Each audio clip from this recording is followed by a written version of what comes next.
sink or swim. You swim all night, you float all day, telling yourself there's got to be some other way. I won't hold back no more. We won't hold back. I won't hold back. Gotta let. We won't hold back no more. We won't hold back.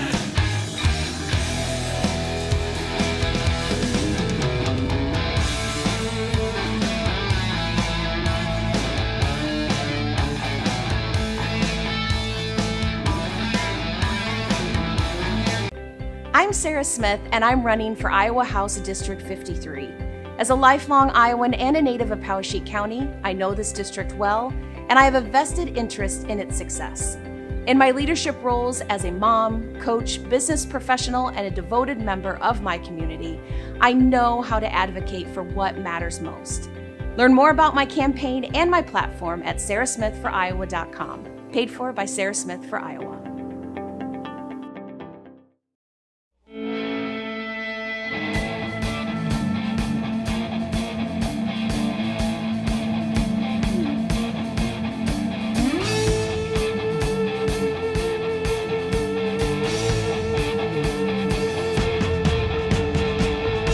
It's time for another Captain's Connection. Today we are talking with STC Varsity Cross Country Captain Tommy Tynisma. Tommy, how are you today? Pretty good. How are you? Excellent. I'm wonderful. Thank you for asking. Tell us first, what grade are you, and how long have you been doing running sports, cross country or track? I'm currently a junior in high school, and I've been running probably since the age of 8. Like probably my first 5K was in 8, but I've been like actually in like running sports in 7th grade. Do you feel you run track, run cross country? Has this been kind of the main sport for you? I know basketball is another one for you in the winter. Is this kind of the feature activity, feature sport for you? Oh yeah, most definitely. It's the one I see myself the most like best in, I guess you could say. Yeah. My most natural gifted one. Tell us a bit about your family. That's a big part of this experience for a lot of student athletes.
Hey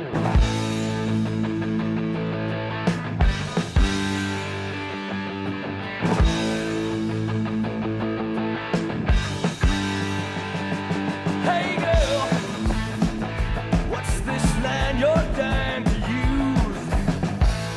Rise and shine, set me straight. Say girl, the way you act and the way you move, leave home early, come back late. Girl, oh girl, I feel so bad. I can't remember when I felt this sad. Oh girl, I feel so bad. On and on, I feel so bad.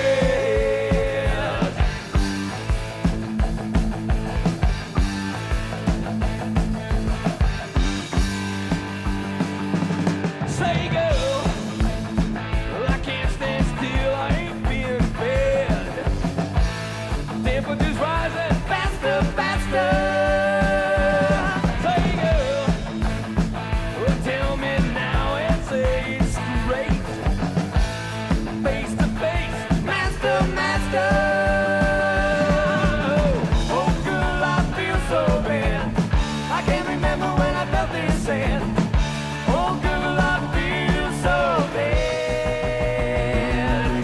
On and on, I feel so bad. So bad.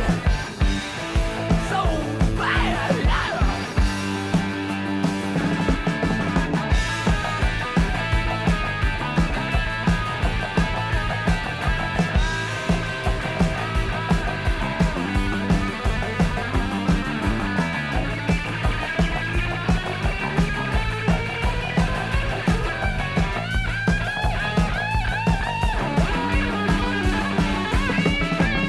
Oh girl, I feel so bad.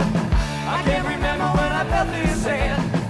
Oh girl, I feel so bad. On and on, I feel so bad. So bad. Hey girl, you keep pushing on and on. I just can't take it coming apart. Hey girl, you put a gun right to my head. When you pulled the trigger, broke my heart. Oh, oh girl, I feel so bad. I can't remember when I felt this sad. Oh girl, I feel so bad. On and on, I feel so. On and on, I feel so. On and on, I feel so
I was born in a dump. My mama died and my daddy got drunk. Left me here to die grow in the middle of Tobacco Road.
Tobacco Road.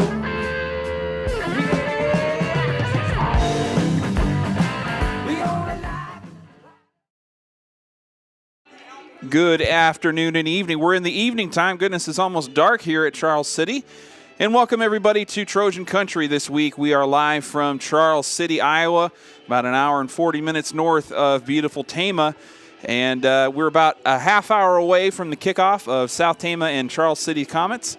And we're glad you're with us. Tonight's broadcast, week 8 of the Iowa high school football season. South Tama looking for their second win tonight after a tough run against some pretty good competition, and really it's been the same story for Charles City, as the Comets are 0-7 so far this season. They have been held winless. I think their best game to this point was their opener, where they scored 13 points and lost 13-36 against Olwine, and it's been a tough road ever since, getting blown out by a lot of the same teams that South Tama has been plagued by in District 3. Independence, West Delaware, and Hampton Dumont Cal, kind of the front runners there, and they've established themselves as such. But tonight, kind of a different story here in Charles City. These two teams both hungry for a win. This home finale for Charles City will be senior night for these kids, so they're going to bring all that energy, and South Tama just looking to kind of get some positive vibes going on this squad, as it's been a tough road. Last week, a shutout loss to Center Point Urbana. It was 21-0, the score there, and a tough one. And you'll hear that from Coach Doran as we have our Coach's Corner coming up later in the pregame show. But yeah, 21-0 loss, a game that kind of was not out of hand really until the fourth quarter, as the South Tama defense was managed to hold Center Point Urbana to just a touchdown in the first half, and things stayed close, but South Tama unable to get the job done against CPU last week. And a fresh opportunity here tonight in Charles City. Tonight's broadcast is brought to you by a whole host of local businesses. We'll say thank you to those folks now. They include Gary Bach, State Farm Insurance, Iowa Premium, Mercy Care Tama, Appraisal and Real Estate Services, Medicap Toledo, Sharn Weber's, Sarah Smith for Iowa, State Bank of Toledo, S&S Car Wash, the Tama Pump, Dallas Berm Exit Holes Realty, Assured Partners Toledo, and the Farmer's Daughter Photography. All of the Trojan Country broadcasts are also made possible by the Charlie Townsley Memorial. All right. So we've got about 25 minutes on the clock. And I guess we're just going to jump in. It's just going to be me this evening. Darvin Graham here with you. And so, yeah, I'll be carrying you through the duration here. And it looks to be, by all accounts, could be a very close, interesting game. It was the last time these two teams met up. That was last year in Tama.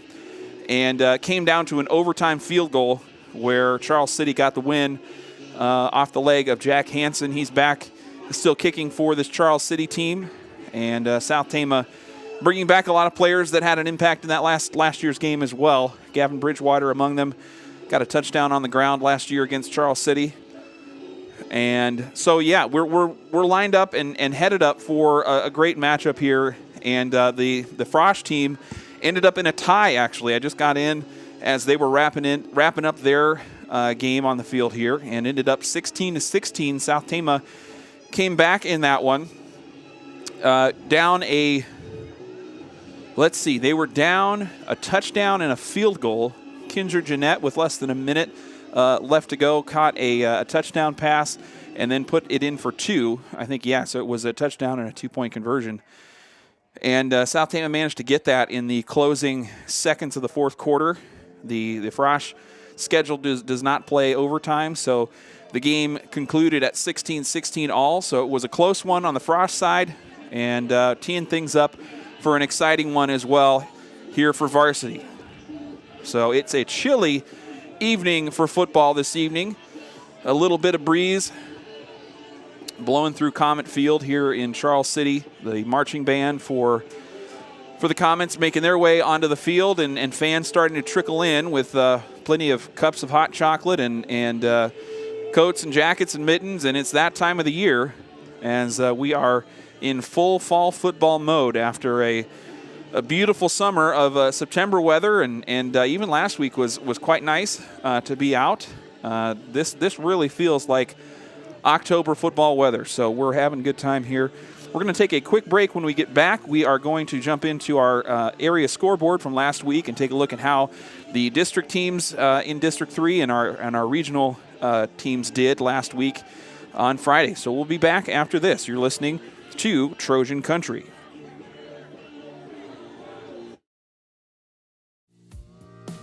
When you're looking for a new home or farmland, why not seek the counsel of a friend and expert?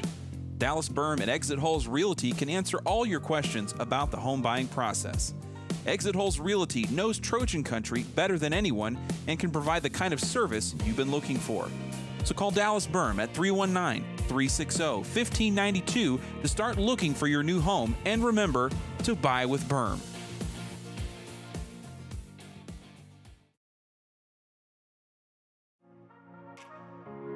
Mercy Care Tama is a proud supporter of South Tama County High School sports. The dedicated staff at Mercy Care Tama offer you and your family the highest quality professional care enhanced by the Mercy Touch.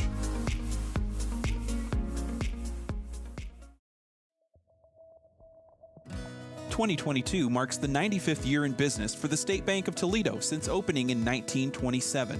The State Bank of Toledo is Trojan Country's hometown bank, supporting its customers with loyal, friendly, and fair customer service. With 2 convenient locations, a full-service investment center, 24-hour ATM service, and online banking, you can't go wrong making State Bank of Toledo your financial services choice. Member FDIC, Equal Housing Lender. Located in the heart of corn and cattle country, Iowa Premium procures and processes only corn-fed Black Angus cattle that come hand-selected from family farms in Iowa and neighboring states. As Tama County's largest employer, the team at Iowa Premium are an anchor, not only in the beef industry, but throughout eastern and central Iowa. Iowa Premium, a national beef company.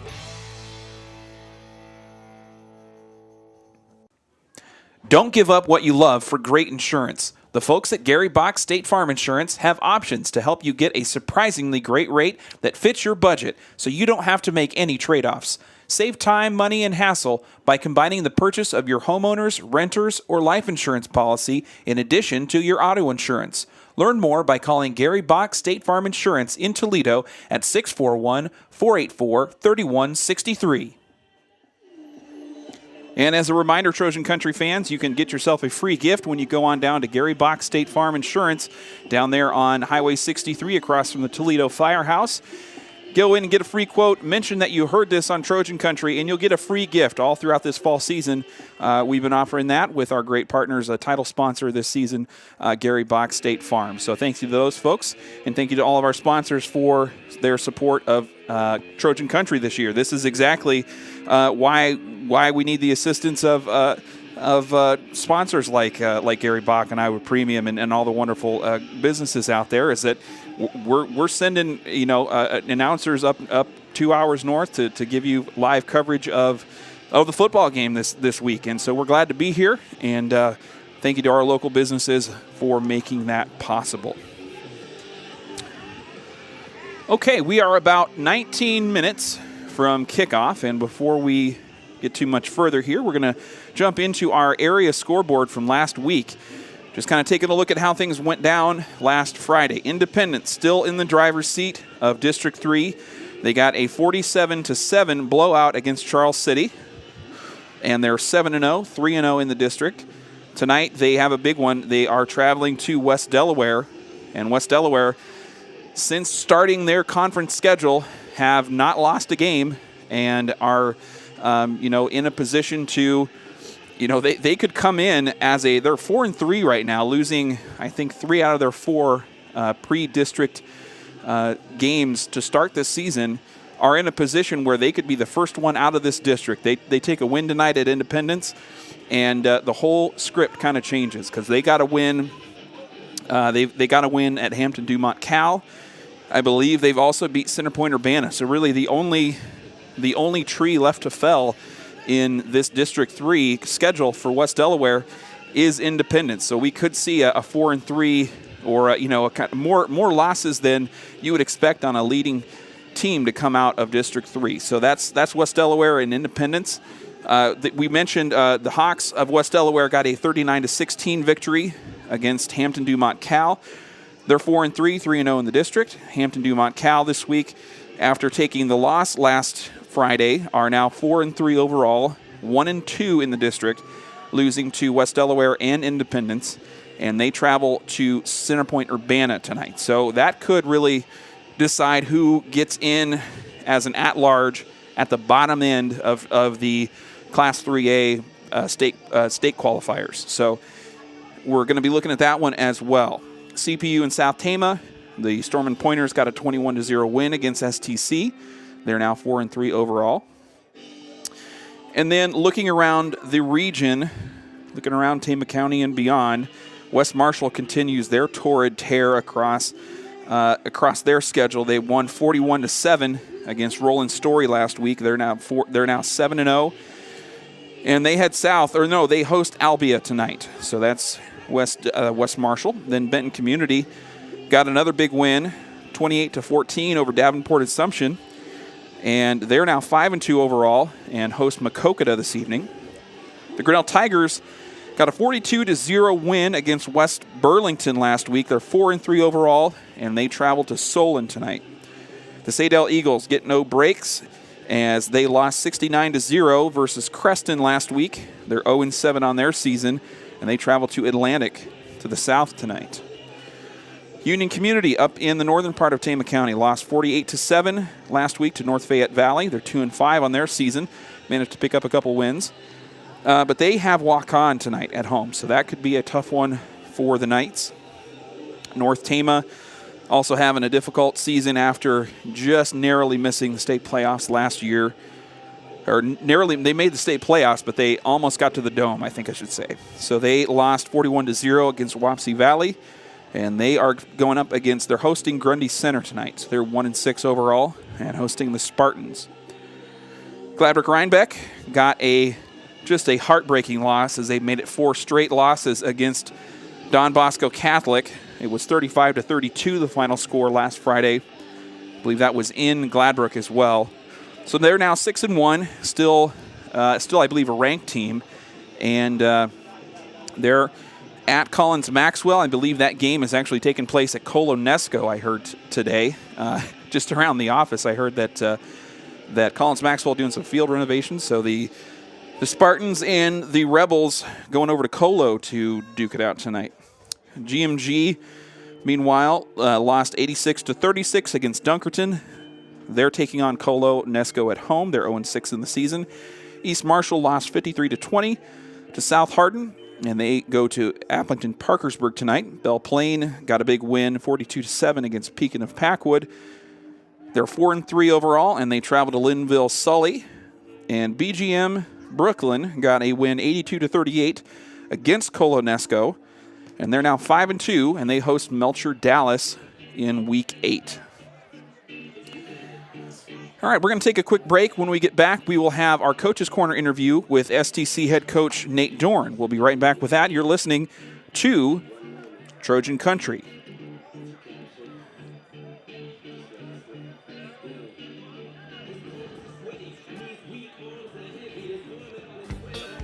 Trojan Country fans, come on down to The Pump, Tama Toledo's #1 bar and grill. Located in downtown Tama at 218 West 3rd Street, The Pump serves up cold drinks, a warm atmosphere, and an amazing lunch on the regular. Check out the Tama Pump on Facebook for regular lunch and drink specials, as well as details on their latest events. Expertise, innovation, and doing the right thing. These aren't traits you'll find everywhere, but you'll find them with Assured Partners in Toledo, your local independent insurance agency. Assured Partners specializes in home, auto, business, farm, and crop insurance. The professionals at Assured Partners in Toledo have been serving the South Tama community since 1948 and continue to deliver innovative products and solutions to meet clients' precise needs. Call 641-351-6976 to learn more. Assured Partners, power in partnership. Trojan. If you believe in capturing meaningful moments, you've made it to the right place. The Farmer's Daughter Photography and TFD Films are a proud supporter of Trojan Country and South Tama County activities. Located near Conrad, the Farmer's Daughter Photography and TFD Films offer an array of photo and video services, including family photos, newborns, kids and seniors, weddings, and commercial media. Check them out on the web at tfdphoto.com or on Facebook and Instagram to learn more. Medicap Pharmacy in Toledo offers free medication packaging and free delivery to surrounding areas. With convenient drive-up service and hours on Saturday morning, Medicap Pharmacy is always there for you. Visit with pharmacist Derek Townsend and his team by calling 484-6198 or stop by their location across from Fairway in Toledo. Medicap Pharmacy, locally owned and expertly operated.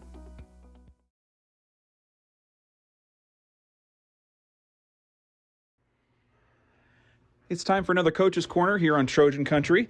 Today I'm joined by STC head varsity football coach Nate Doran. Nate, it's a chilly one out here after practice for you guys. How you feeling today? Good, great football weather, enjoying it. Recap for us a little bit last week. Kind of just give us your initial takeaway from that CPU game. I mean, personally, I thought a really hard-fought first half. What were some of your takeaways from the coaching staff side? Yeah, I agree. I think we broke down a little bit there in the first half and let them score. And that was something we knew what they were going to do, and we just kind of broke down. But we fought back. And we didn't break for the first half. We held them. They were a couple more times they were in scoring position, and we held them back on fourth and downs and stopped them. And then we just came out flat. And it wasn't really the flat. It was just mistakes we made. We fumbled several times. We had play calls that they called the wrong play. There's miscommunication in the huddle. There's miscommunication with us coaches. So it was just an all-around a mental breakdown, and we just didn't finish the game.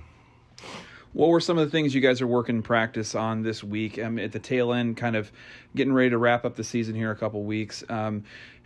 What are you working on? How are you trying to still get better, kind of knowing that the time is getting short here with 2 weeks left? Our biggest thing was to keep the team together. Because after a tough loss like that, it could have gone bad. It could have gone different ways. We had some guys that got upset on the sidelines, and I had to move a player, and that could have gone bad. But instead, everybody stepped up and said, "You know what? We're here to finish." As coaches, my job was to keep it light and kind of keep it going. We ended practices a little earlier. We had some fun. We played some games that we normally don't play for instead of conditioning. We played some games, so we kept it light, and the kids' attitude showed that. And I thought we had a good week of practice. Yeah. Were there any silver lining kind of takeaways for you on the positive side from the CPU game? Do you feel like you had players that really stepped up, had exceptional performances, or just any kind of parts of the team that did well? Anything that comes to mind there? Yeah, the biggest thing was, the kids could have said, "Screw this, we're done. We're going to break up. We're going to go do our own thing," and they didn't. I mean, they were upset, and physically, they were upset after that game. And that's probably the first game in a long time, probably since Grinnell, that I've seen some emotion of kids that were saying, "You know what, that's not who we are. We're better than that, and we want to prove it next week." And I think that really, really pulled us together again, even though it's tough to lose a game like that, especially homecoming. Right. But I think our mental is stronger, and I think we're going to come back ready to prepare and take this long trip and come out with a victory. Yeah, I mean, South Tama is no stranger to long road trips, having to go. I remember a couple of years back, we had to do Decorah 2 years in a row. How do you kind of prepare a group for that kind of adjustment where they're going to have that as part of their game day rather than just coming down here, throwing the pads on and getting ready to go? We're going to kind of wake them up early, do a little chalk talk in the morning, get them breakfast in the morning. That way they can kind of relax and take advantage of the rest on the way up. Okay. Some of these kids have been going pretty good. They do other things besides football. Some of them are also doing wrestling practices. Some of them got jobs. So we're going to take advantage of this little 2-hour trip and let them relax and catch their breath. And so that's why we're going to get up a little early, get breakfast in them. And then that's it. And we've been telling them all week, prepare for this trip. Yeah. So, kids got movies and stuff they want to watch. So yeah, sure. Yeah, so we're ready. And talk a little bit about Charles City. On paper, they're 0-7. This kind of an easy way to kind of circle a team like that and say, all right, here's an opportunity. But what do you know that they do well? What are you kind of preparing for as you look towards the Comets this Friday? Biggest thing is they run a spread offense, and when you get a spread offense, you break one play, and it's a big one. it changes the game just like that. You give up the ball, a couple deep passes, a couple big, it's 3rd and long, and they get a recovery. They get confidence. They move forward. So those are the type of teams that are scary because maybe they don't look good on paper or they haven't done the best throughout the year, but they want to win. They don't want to just show up and play. They want to beat every single person that shows up. I'm assuming this is their last home game, so they're senior night. So it's always going to be a dogfight, and we're in the same position to where we want to win too. So we can't take anybody lightly. We prepare for everybody the same as if it's Friday night and anybody can win and the best person wins. Talking from an X's and O's standpoint, what are some of the keys to victory that you're going to maybe focus on this week? What do you feel like your team has to do well when they go up to Charles City on Friday and face off? Defensively, we have to recognize formations, but the one thing we're gonna have fun and we're gonna be aggressive. I would say we played a lot of very good teams these last few years or few weeks, and we had to know what they're doing. We had to be very kind of pay attention to all the runs and all this because they're gonna do that. I'm with a spread team like this, we're just going to kind of turn it loose, cut loose, and we're going to be aggressive as much as possible. We're going to do things that maybe we don't do consistently the last couple of weeks that kids are going to have fun with, and I think that's going to be the biggest part is the kids are going to enjoy it. Health-wise, give us your health status report and who's going to be in and out. Who do you have kind of sidelined this week, or how are you guys looking health-wise? Honestly, this has probably been the best week healthy. We haven't lost anybody. Nice. We took a couple of hitting drills out, so obviously that always helps. But we still will not have Juan. Juan's been returned to learn, but he has not been returned to play. So we're going to miss him for one more week. Next week, hopefully, he'll be back by Monday or Tuesday, and we'll have him for the last week game.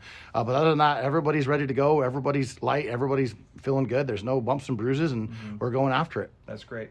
Well, we will catch up with you back up there on Friday. Thank you so much for the time, and best of luck against the Comets. Thank you. I appreciate it. Sharn Weber's in Toledo serves central and northeast Iowa with the latest in heating and cooling systems, water softeners, plumbing and electrical installation, as well as expert service and repair. As a family-owned Hallmark business from the South Tama community, Sharn Weber's is proud to support Trojan spirit on the field, on the stage, on the court, or in the classroom. When the job needs done, call Sharn Weber's at 800-542-7980. If you believe in capture... So what are we watching tonight? Cat videos or DIY tutorials? Neither. Tonight we are premium streaming. How? My State Farm agent helped me save money on my auto insurance with safe driving discounts, so I don't have to give up the things I love. Oh, now we can watch the new season of Iris the Internet Cat. Cue it up. For surprisingly great rates, visit Gary Bach State Farm in Toledo for a free quote today. Individual premiums and budgets will vary by customer. All applicants subject to State Farm underwriting requirements.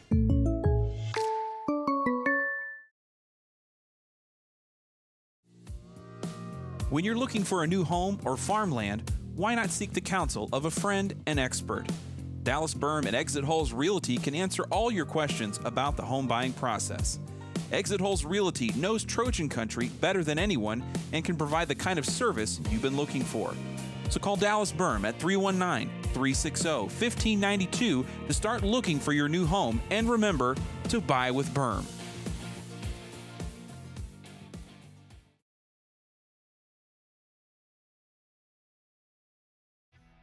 Located in the heart of corn and cattle country, Iowa Premium procures and processes only corn-fed Black Angus cattle that come hand-selected from family farms in Iowa and neighboring states.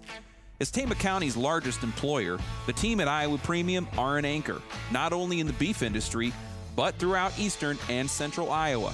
Iowa Premium, a national beef company.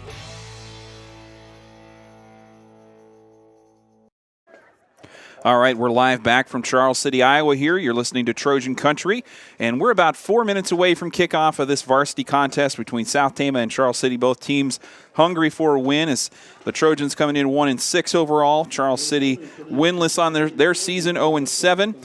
And we're just about ready to kick things off. So taking a look at this Charles City squad, we'll just kind of profile them from their last competition. It was Independence 47, Charles City 7 last Friday. Independence really did their damage on the ground. They outrushed Charles City 165 yards to 41, outpassed them 188 to 127, and Mustangs really established things in the first quarter. Scored 27 points in that first quarter, and Charles City really never able to get a foothold.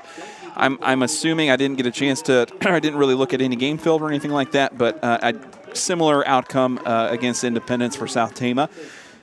Trey Weber, the kind of stud back for the Mustangs, scored 3 touchdowns on 56 yards, and that's kind of what South Tama saw against them as well, as it was kind of their main running attack, getting things going in the first quarter. They got shut down pretty quick, and the passing game got involved. And then by kind of mid-second quarter, things were kind of on to the second unit. So the Comets quarterback Jordan Foster, he's a junior, was 11 for 22 passing for 127 yards.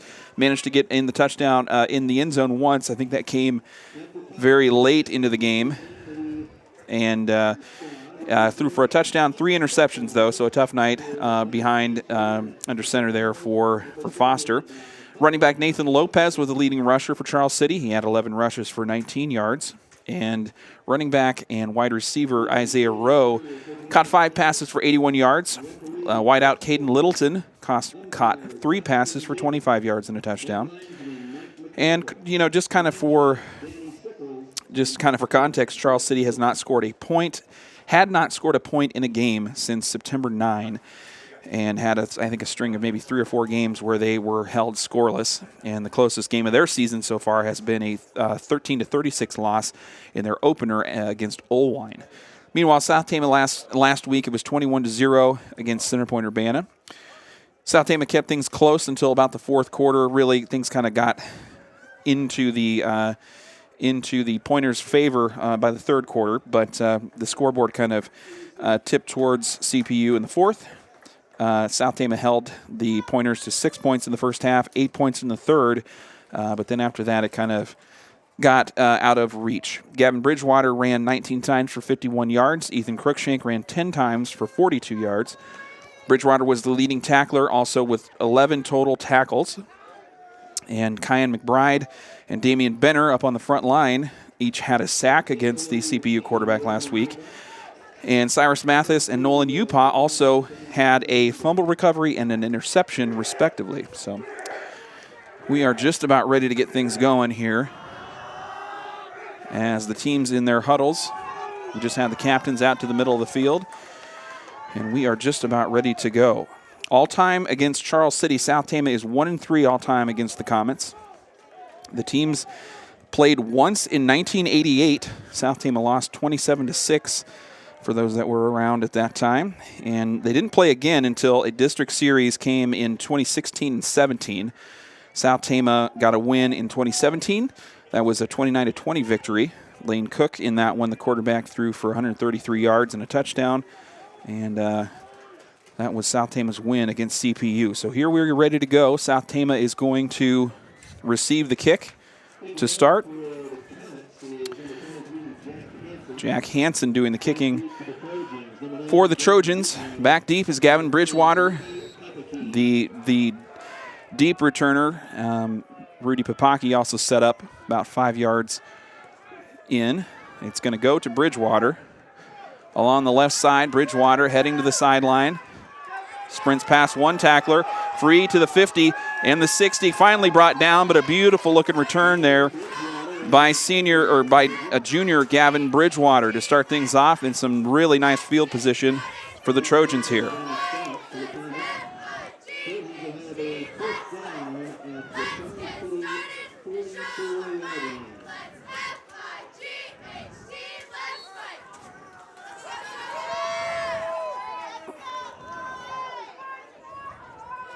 All right, and we're going to see 2 different quarterbacks here this evening. We've kind of seen that same thing as Tyrus Clegg under center, pitching it out to Crookshank. Crookshank swinging out to the left sideline, to the Trojan sideline, and getting knocked out of bounds.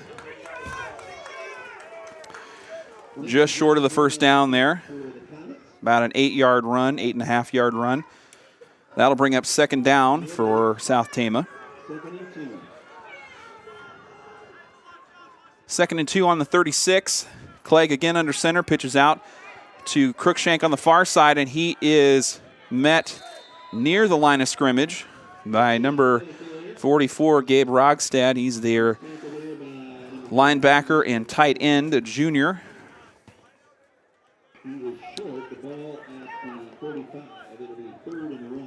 Third and 1 now after the kind of a short and long run as Cruikshank went east and west for most of that play and totaled a yard there. And so now on the far side, Clegg again with the power I. The handoff to Cruikshank. Cruikshank skitters around the line, gets tripped up and brought down. Should be enough well for a first down, though. So that'll move the sticks. Probably had another 5 to 10 yards in him, though, if he wouldn't have gotten tripped up there. But that will, and we've got Gavin Bridgewater. No, that is Nolan Upa, looks like, heading to the sidelines. Upa holding his arm, so no, that's number, not Upa. At any rate, we'll get that number in a second. It looks like we might have a loose ball on that run by Cruikshank.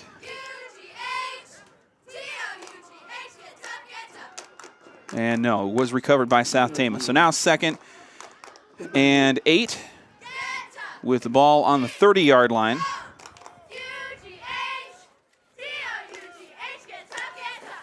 The injured player there was Bridgewater. I'm sorry, I was looking at the wrong number. So Bridgewater came out of that one, kind of favoring his arm.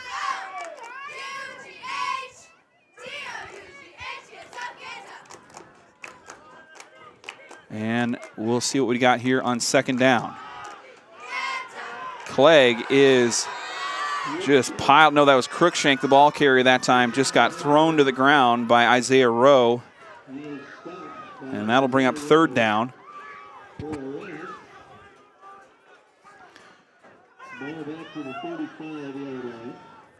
So a loss on that play. 3rd and 13 now for the Trojans.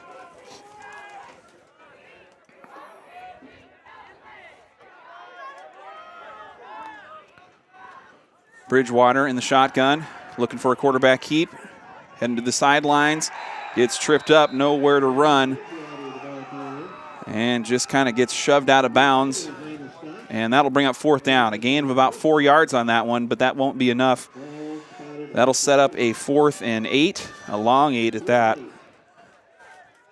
So Bridgewater back into the game after that brief trip to the sideline a couple plays ago. 8:37 on the first quarter clock.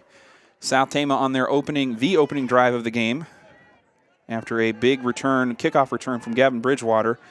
Trojan's going to go for it here on 4th.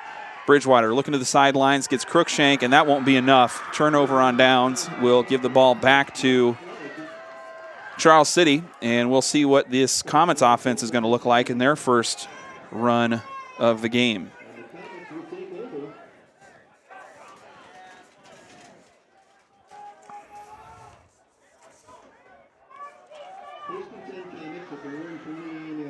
So the Comets are going to be led by junior quarterback Jordan Foster. He's 5'11", 157 pounds listed on their roster. And we'll see what's in store here. First play is going to be a run by Gabe Rogstad, and he is whipped to the ground by Mathis, Mathis and Papaki in on that tackle. That'll bring up a 2nd and short loss there, so that'll bring up 2nd and 11 with 7:52 on the first quarter clock. We heard from Coach Dorn the Comets kind of favor a spread offense, so going to see Foster most of the time in the shotgun unless they decide to change things up. Quick pass there from Foster, knocked into the air, almost intercepted. The intended receiver there, Isaiah Rowe, I don't think he was even looking at it. And Upa was underneath of it, but it just was far enough out of his reach. Falls incomplete. And now 3rd and 11 for Charles City.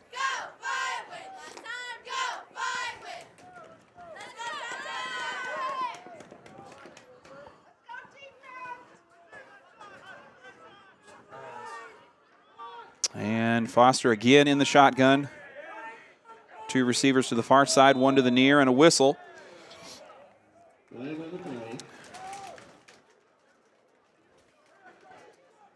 And it's going to go against the Comets. Holding against Charles City.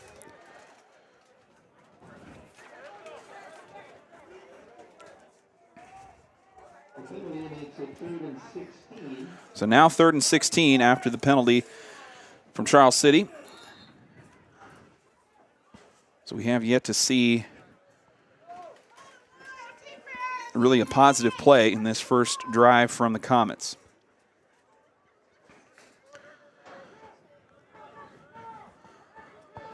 Foster with 3 receivers to the near side. Looking down the middle. And it's going to be incomplete. The intended receiver was Josiah Cunnings. Not a starter for this Charles City squad, but he's been an impact player. Looking at their games this season, Cunnings has been a returner and just kind of a speed player that has kind of offered some playmaking abilities, but just a low pass that time. Cunnings had no real opportunity for it. So that will bring out the punt unit for Charles City. And it looks like we've got Crookshank deep to receive the punt for South Tama. Crookshank lined up to the 35 in South Tama territory, and a whistle. We might send Charles City back further as it looks like it's going to go against the Comets.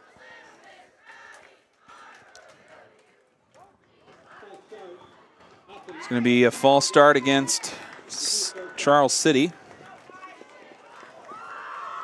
And so that'll mark him back 5. And now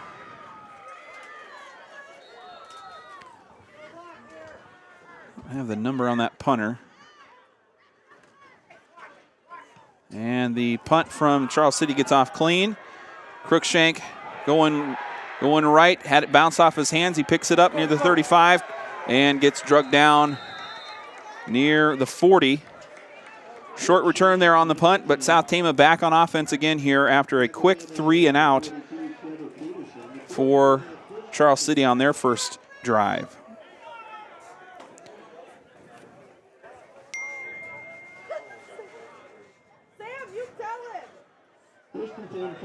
So now 1st and 10 for South Tama, and they will start right smack on the 40-yard line.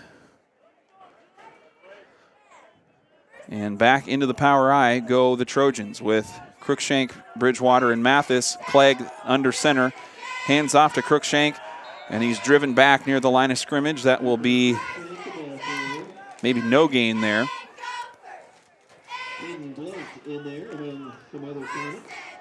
Gain of a yard and a half, we'll say.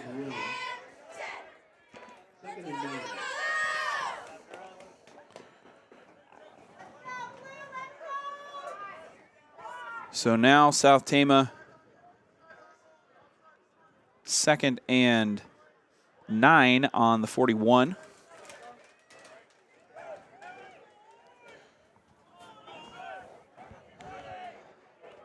Clegg pitches off to Crookshank, going towards the right sideline this time, and gets wrapped up, driven backwards. A big gang tackle there by the Comets as South Tama has not had room to work on the outside in this second drive.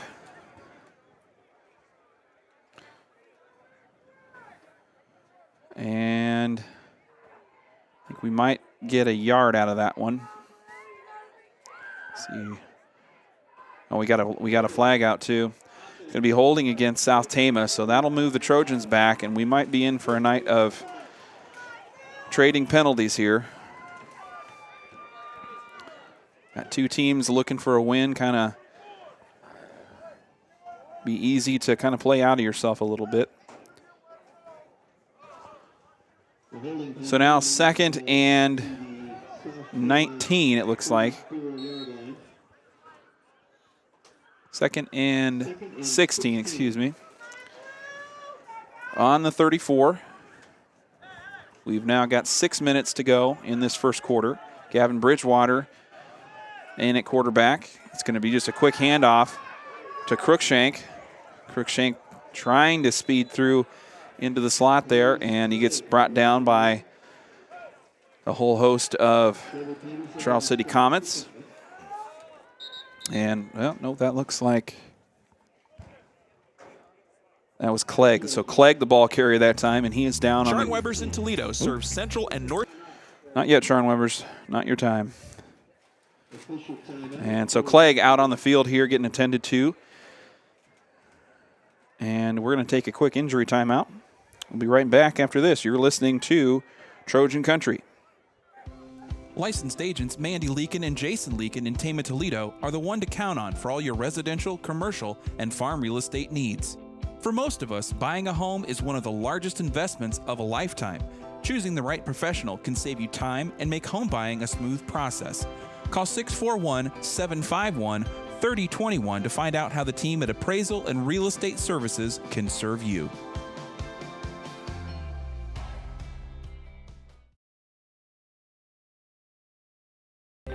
I'm Sarah Smith, and I'm running for Iowa House District 53. As a lifelong Iowan and a native of Poweshiek County, I know this district well, and I have a vested interest in its success. In my leadership roles as a mom, coach, business professional, and a devoted member of my community, I know how to advocate for what matters most. Learn more about my campaign and my platform at sarahsmithforiowa.com. Paid for by Sarah Smith for Iowa.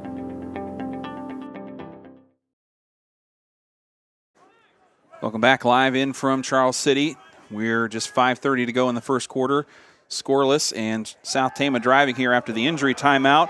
And it's going to be a sack in the backfield, maybe even a fumble recovery. And that's a fumble recovery. Gavin Bridgewater just kind of got hurried a little bit and got on his back heel and dropped the ball as he was going to the ground. Tyrus Clegg, just out of that injury timeout, was the injured player, and he's still on the bench getting attended to. And so he's got his helmet off. That might be a prolonged absence for the Trojans. So the fumble turnover for the Comets sets them up just outside of the South Tama red zone on the 29. And here comes Foster and company after the fumble. And a short run will be stopped near the line of scrimmage. Papaki and Diego Victor, the tacklers on that one for South Tama. Loss of a yard, and that'll bring up 2nd and 11 with the ball on the 27-yard line.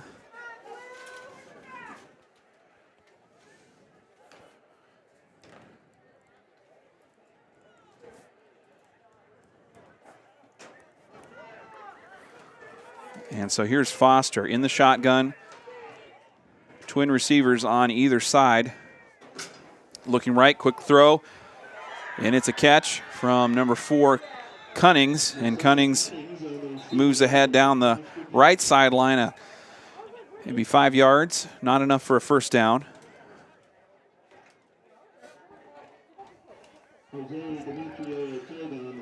And the officials conferring here. Didn't see a flag go out there, but not quite sure.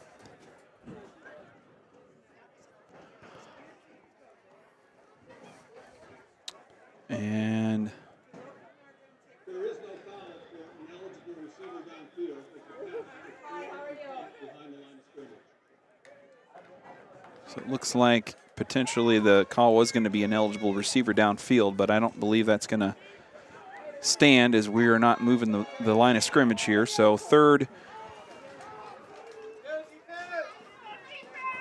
and 6 or 7 it looks like here. 3rd and 6. Again, receivers on either side for Foster, who's in the shotgun. One back behind him. Foster throws left this time, connects with Isaiah Rowe. Rowe heading into the middle of the field, but's brought down by that's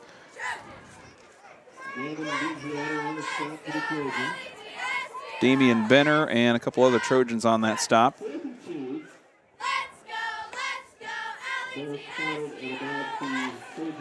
Starters on defense for South Tama On the front line, it's ends Diego Victor, Damian Benner. The tackles are nose tackle Nathaniel Palmares and Kyan McBride. The linebackers, Cyrus Mathis, Gavin Bridgewater, Rudy Papaki.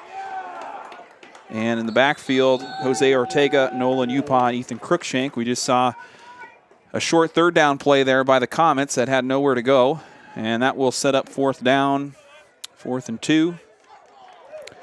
The chains looked like they were maybe ready to come out there, but that was 4th down there, so that's going to turn it over on downs.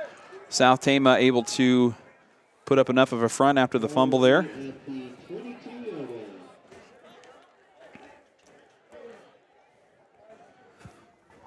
So now 3:22 on this first quarter clock for South Tama, trying to get their first points of the game.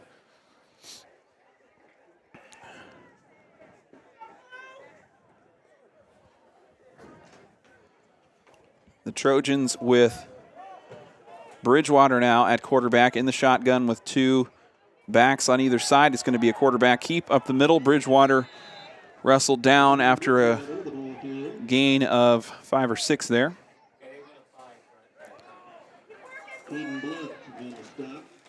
Second down coming up for the Trojans.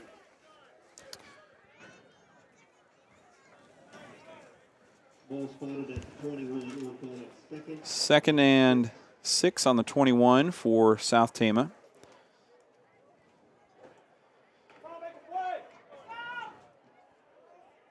So Bridgewater with Mathis and Crookshank on either side of him. 2 receivers to the far side, and it'll be another run play up the middle.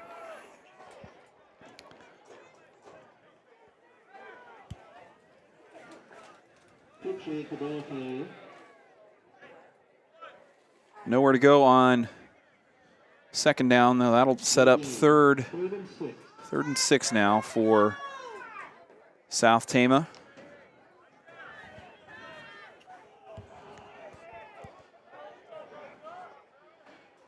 Now pass play, and Bridgewater connects with Kinzer Jeanette, I believe. No, Hayden Brannon, Hayden Brannon, the receiver there. But it's going to be a short screen pass, quickly was knocked out of bounds, and that will set up 4th down now for South Tama. Minute 40 on the first quarter clock, 4th and 8 as Bridgewater steps back to punt.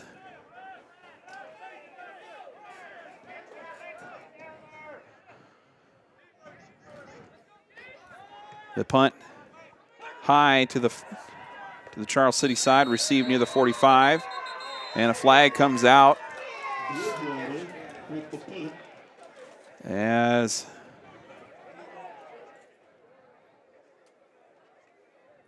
I'm quite sure what the penalty is going to be here, as we saw kind of a weird movement after the returner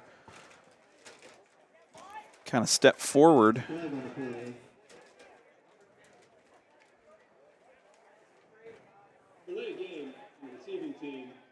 And so it's going to be actually a delay of game before the punt was kicked. And so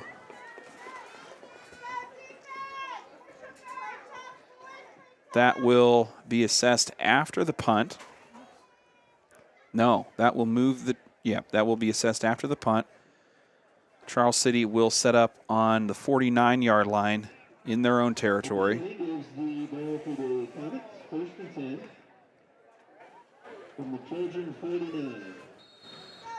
Make sure to stick around at halftime coming up here after the second quarter. We're going to have a feature interview with South Tama's new cross-country record holder, Tommy Tynisma. We sat down with him a week or so ago. So that's coming up at halftime. Tackle in the backfield there by South Tama on first down for a loss. We'll bring up 2nd and 15. As we are at the 1-minute mark left in the first quarter.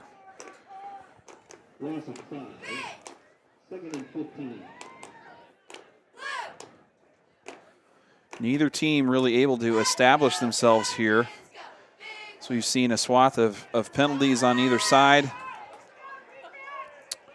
Turnover on the South Tama end as kind of set, but then a loose ball near the line of scrimmage. A flag goes out, and a pile of bodies kind of converge on the ball. I think it's going to stay with the Comets.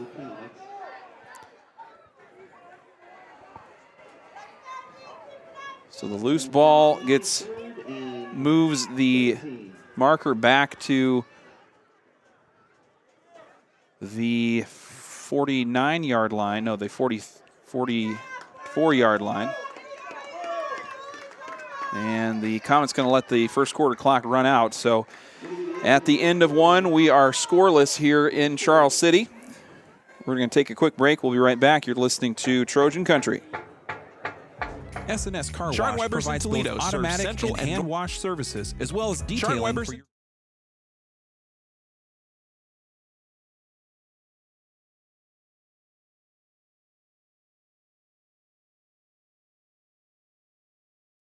S&S Car Wash.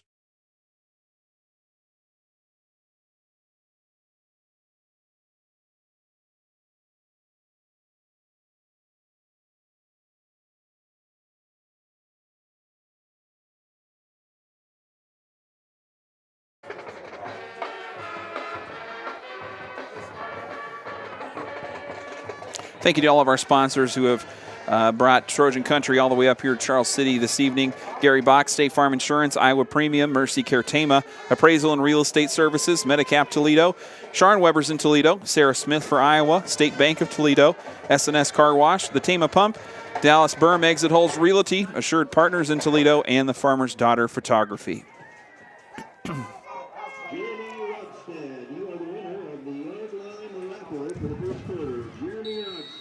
Congratulations.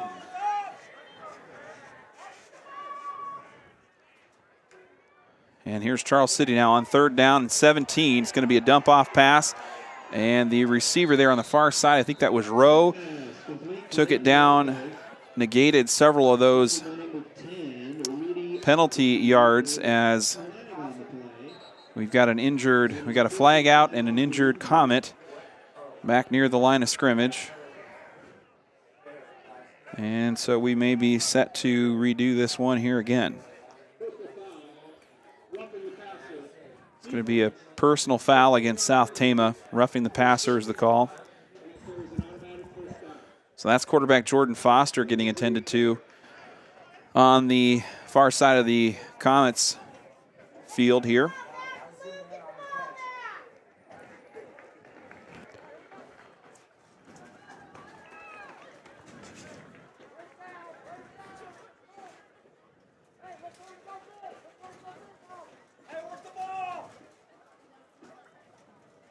That penalty will be enforced from the end of the run. So the penalty is getting enforced from the end of the run after the catch there. Foster to Rowe, and that's going to be a big advancement here for Charles City, as that was a 10-plus yard reception, and another 10 yards is going to move the ball to the 29-yard line now. So from the middle of the field to red zone territory we go. Opening minute of play here in the second quarter. And another whistle and a timeout. Charles City's going to talk things over.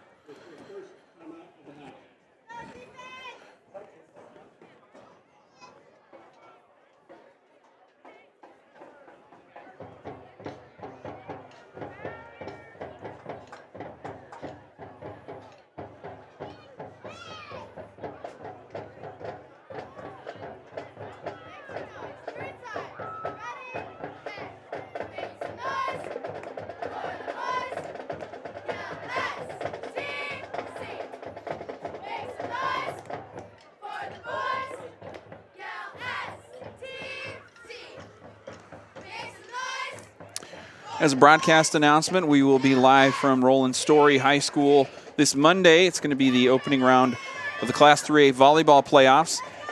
We're going to have an audio-only broadcast, but we will have live play-by-play action for you as South Tama travels up to Roland Story to take on the Norsemen in volleyball action. So volleyball next Monday, and then South Tama wraps up their regular season next Friday at home against Hampton Dumont Cal. We'll obviously have that one live for you on Friday evening. 1st and 11, 1st and 10 now on the 29 for Charles City. And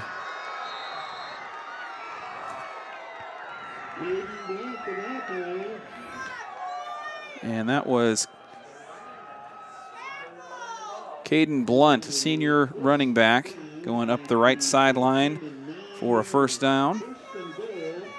1st and goal for the Comets as they're threatening. After that roughing the passer penalty, sent the ball downfield and off of a positive reception there, Foster to Rowe, and then the penalty moves the ball down to the 9-yard line. 1st and goal on the 9. And a whistle. I can see how this night is going to go. We are going to have a lot of penalties tonight. We might be here late,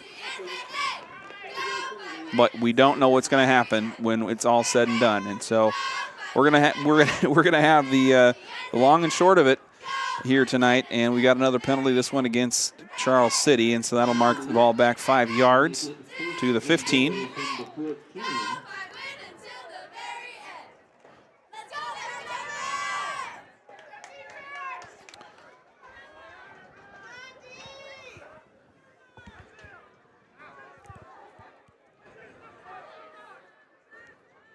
So backup quarterback in now for Charles City. And it's a quarterback keep up the sideline, knocked out near the line of near the goal line.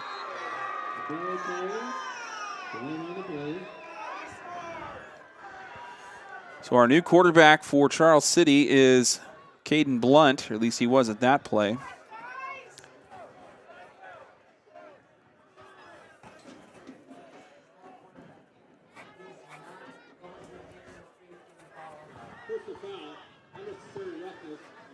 And South Tama called for unnecessary roughness. And so the Trojans kind of shooting themselves here in the foot as they are trying to fend off Charles City backed up against their own goal line.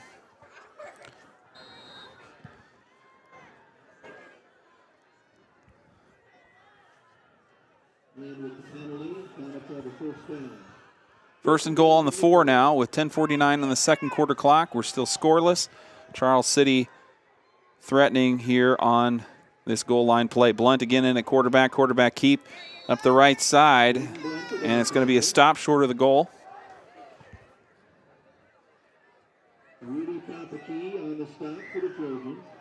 And now we've got a South Tama player on the ground. Papaki was the tackler there, but is slow to get up. So we go to another injury timeout.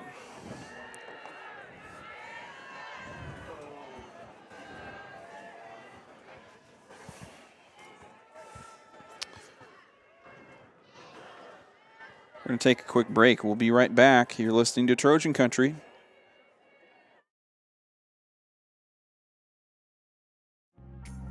Sharon Weber's in Toledo.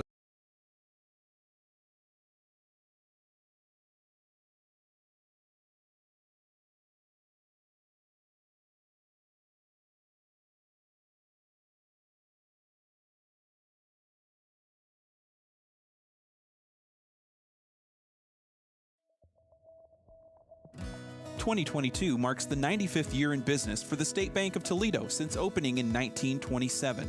The State Bank of Toledo is Trojan Country's hometown bank, supporting its customers with loyal, friendly, and fair customer service. With 2 convenient locations, a full-service investment center, 24-hour ATM service, and online banking, you can't go wrong making State Bank of Toledo your financial services choice.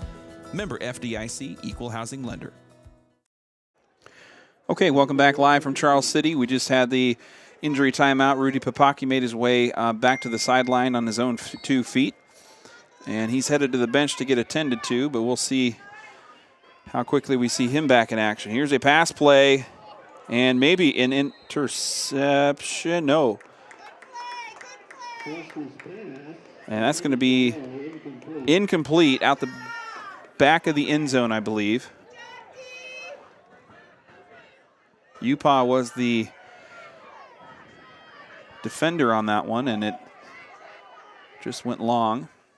Isaiah Rowe, the receiver. So now,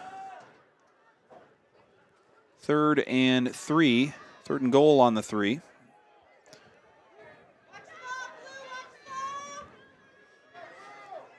Jordan Foster back in at quarterback. Foster pitches right. Loose ball, and we got a fumble recovery. South Tama coming up with it. That was Damian Benner on the fumble recovery. He had one last week. He picks it up again. And South Tama escapes after 2 costly penalties. Moved the chains twice for Charles City.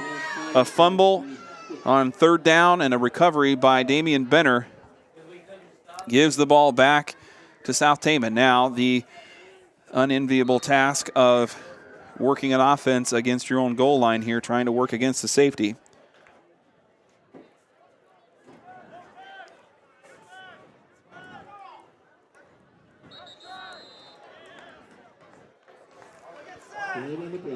So South Tama will have it on the 6-yard line for first down. Oh, no, we had a false start, so we're going to move back. Repeat first down. Penalty moves the ball to the 3. Half the distance to the goal. Repeat first down.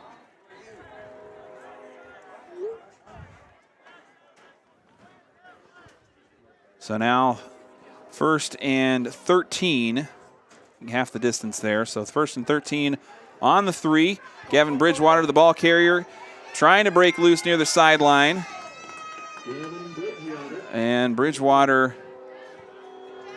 near a first down. It's going to be about gets a 10-yard run there, but the penalty will bring up a 3rd and 1.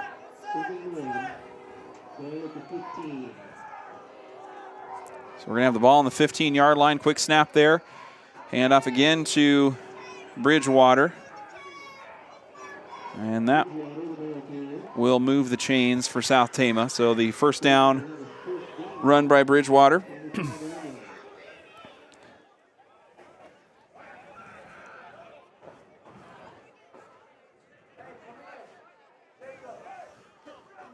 First and 10 on the 25 now. We got 9:37 on the clock. 2nd quarter, South Tama giving themselves some breathing room after a couple of nice runs there by Gavin Bridgewater. Bridgewater, a quarterback, tucking and running. Nice block there by Nolan Upa. Gave Bridgewater another 5 yards to work. And that will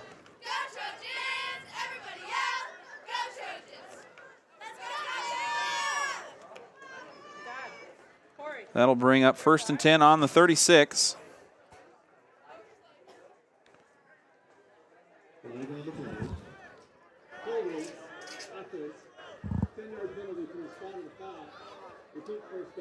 So holding's going to be the call against South Tama. So that run by Bridgewater going to be sent back. And this is going to be a rush to the end zone tonight here, as we're just seeing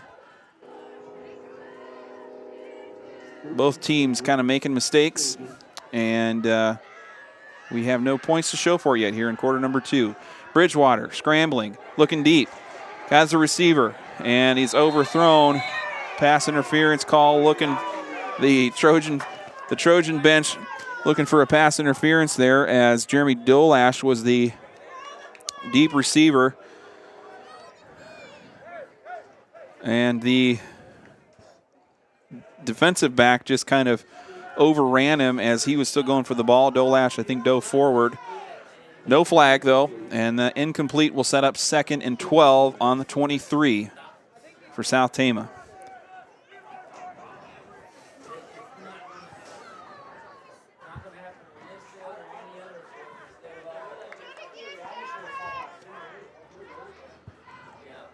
Bridgewater now in the shotgun. Hand off to Crookshank. Crookshank going to the left side and is stopped cold near the line of scrimmage. And you gotta feel for that little senior who has gotten thrown around as an undersized running back, but a playmaker and a difference maker for South Tama. Is early in the season, a three-headed monster with Bridgewater, Papaki, and Crookshank really did some damage, particularly against Sadell. And another tough tackle there, but senior captain Ethan Crookshank keeping it running here. Low snap now. Bridgewater deep downfield looking for Upaw. And Upaw comes down with it. And a flag's going to be called. Upaw. Our camera couldn't move around fast enough, but Upaw came down with it. A big reception there by the senior. And we got a flag after the catch. The official still conferring. The ball now down to the 41-yard line. I think it's going to be pass interference. Yep, defensive pass interference against Charles City. So a break there, but a really nice-looking pass and a connection between Bridgewater and Upaw will set up South Tama into Charles City territory. 1st and 10 on the 42.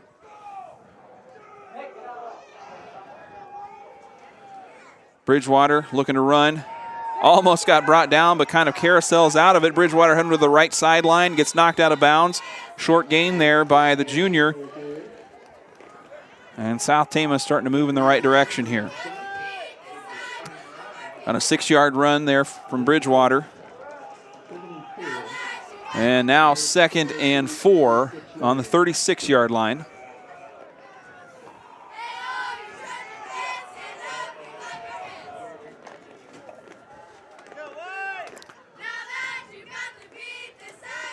I think we're going to see Tyrus Clegg back into this game if he's not in there already. He was working out on the sideline before this last drive, and Bridgewater takes it up the center for a gain of about a yard, bringing up 3rd and 3. The ball now on the 35-yard line, and we have 7 minutes on the 2nd quarter clock. South Tama received to start the game, so they're going to be giving it up in the 3rd quarter. A crucial drive here for South Tama as they're looking to get points on the board.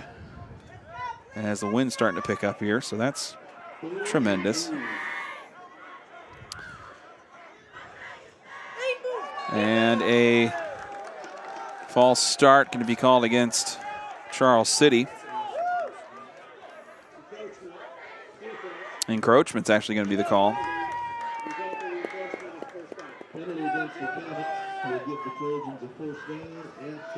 So encroachment on the Comets will give an automatic first down to the Trojans. That will move the ball down to the 30-yard line. Bridgewater, 2 backs in the backfield. It's Crookshank and Mathis, but it's going to be a pass play. Bridgewater rolling right, and it's going to be overthrown to Brannon that time. But Bridgewater getting some pressure there. And it goes incomplete. So now, 2nd down and 10 on the 30.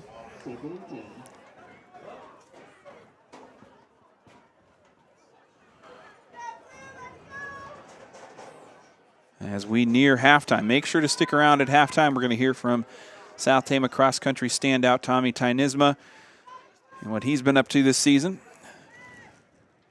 Quarterback keep on 2nd down, pitch. Nope, it's going to be a pitch out to Crookshank. Crookshank speeding towards the sidelines. Careens out of bounds. And gain of, that's a 10-yard run there. Had to go a long ways to get it, but that'll be a first down courtesy of Ethan Crookshank. And now, first and 10 on the 19. South Tama looking to score here as a fumble recovery by Damian Benner on a goal line stand about 3 minutes ago set up this drive. A big pass play from Bridgewater to Nolan Upaw, got the ball. That was probably about a 20-yard pass play downfield. And we have a flag, or no, a timeout. Timeout, South Tama. So they're going to talk about it here. Is not a more crucial situation, as South Tama is going to give the ball up to start the third quarter, and we are on a timeout break. We're gonna take a break here. We'll be right back, and some word from our sponsors. You've changed thousands of diapers, cut off hundreds of bread crusts, played hours of peekaboo and duck duck goose, because you'd do anything for your kids. That's why it's so important to protect them with life insurance from State Farm. State Farm agent Gary Bach makes it easy and affordable to help protect your family, no matter what the future holds. Because for the people you'd do anything for, life insurance could mean everything. Call State Farm agent Gary Bach in Toledo today. Like a good neighbor, State Farm is there.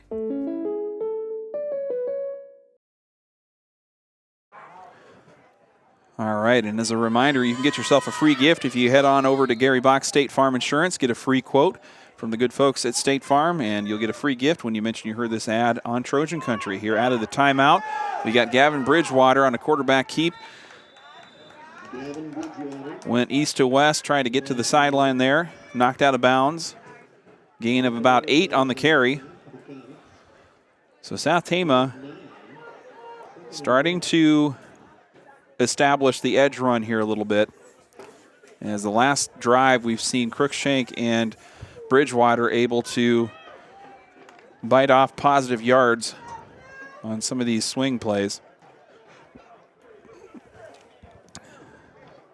Bridgewater now in the shotgun. Getting pressure, rolling right, scrambling, and he's going to run, stiff arms, into the 5. And that will set up South Tama in a goal line situation. But a nice run after a broken pass play there. So we are at the 4. First and goal on the 4-yard line for South Tama. So the tides have literally flipped here as we saw Charles City in a near identical situation on a goal line stand after a big play. We'll see if South Tama can capitalize. But before we do,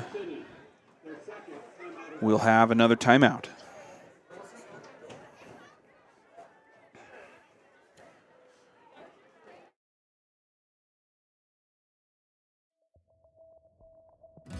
"2022 marks the 95th year in business for the State Bank of Toledo since opening in 1927. The State Bank of Toledo is Trojan Country's hometown bank, supporting its customers with loyal, friendly, and fair customer service. With 2 convenient locations, a full-service investment center, 24-hour ATM service, and online banking, you can't go wrong making State Bank of Toledo your financial services choice. Member FDIC, Equal Housing Lender. S&S Car Wash provides both automatic and hand wash services as well as detailing for your vehicle. S&S Car Wash, your local car wash destination with convenient locations in Toledo and Tama. Welcome back live from Charles City. We've got 5 minutes left to go here in quarter number 2. It's scoreless, and South Tama on the doorstep in the Comet red zone.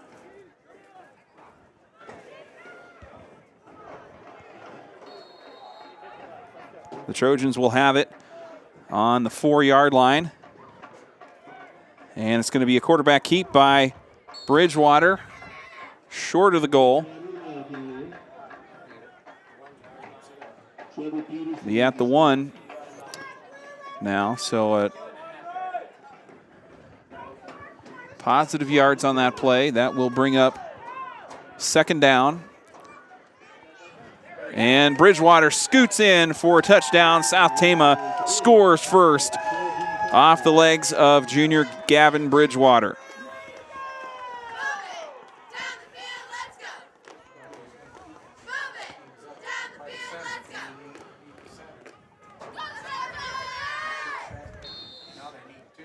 So the Trojans cap off a long drive that had just a little bit of everything.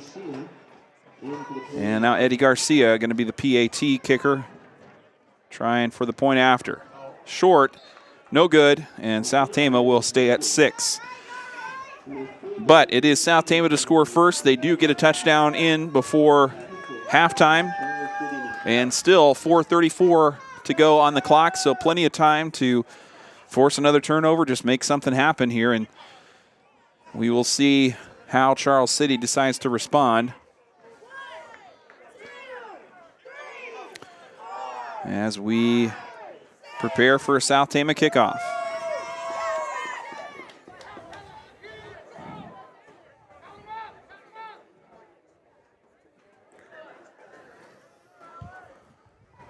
Garcia to be the kicker.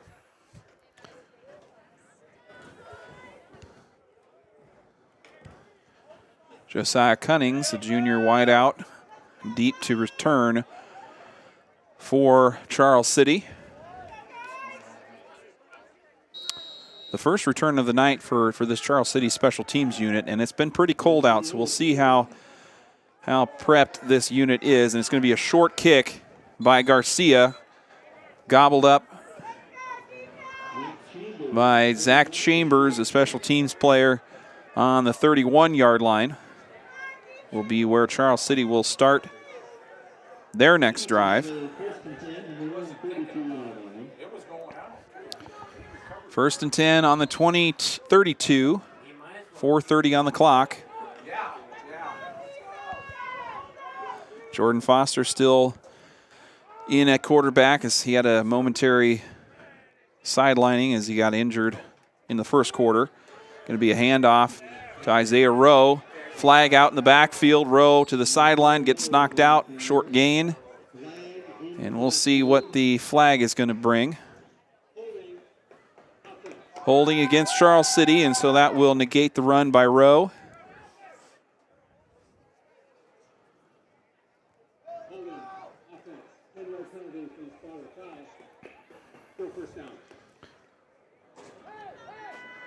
So we're going to slide things on back to the 20-yard line. First and 10, first down from the 20. So first and 20 now after the 22, after the penalty. Almost intercepted there. Benner almost got a hand on it, a short pass. And that was Ethan Peterson, the tight end, on the reception. That Benner just came on the other side of his outstretched arm there. Second and 20. Ball at the 22. Gain of 2 on the reception by Peterson. We'll bring up second and 20 on the 22-yard line. 3:47 on a running clock right now. Twin receivers on either side of the line of scrimmage for Jordan Foster, who's in the shotgun. One back behind him. It's going to be a catch by Rowe at the little screen pass out to the right sideline. And Rowe brought down after a short gain. 20 and second and still, well, no. Yeah, that was a no gain there. So second and 20, still on the 22. The official told us there was no foul that time. Just making sure it works. South Tama is still with time to work here. If they can force a 3 and out, it's 3rd and 15. So Rowe got 5 on that last reception there. But 3rd and 15 still. Long play in front of them for Foster and the Comets. Another pass play, a high pass, almost intercepted by Nolan Upa. And it goes to the ground, incomplete. Good coverage there by the senior captain, Nolan Upa. Rowe, the intended receiver for the Comets. It was just kind of a rainbow pass. and Upa was just kind of set up a little too deep for that. I don't think he could have done much more to bring it in, as he kind of had to swipe forward to try and grab it. But the fourth down will bring up the punt unit for Charles City. 2 returners back deep for the Trojans. The punt rolling near the 30-yard line. And nobody's going to touch it there, so it'll be down at the 31. South Tama looking to apply the gas pedal here as they've got 3 minutes to go in the second quarter. Charles City to get it in the third. But then again, I don't know how crucial that is here, given what we're seeing from Charles City. This team has not put together a cohesive drive yet in this first half, and I don't know if they're going to be capable of that in the second half either. But that's yet to be seen, so we're going to have 1st and 10 on the 31.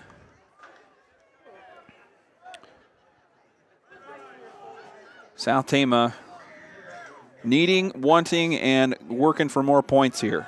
Bridgewater, the quarterback, scrambling right. I've got a flag in the backfield. Deep pass down, and Upa will not be able to bring it in. Pardon me there. You can hear maybe the Trojan faithful here in front of the press box. So, but we're going to have a face mask call against South Tama here at the line of scrimmage. And that'll be a 15-yard penalty.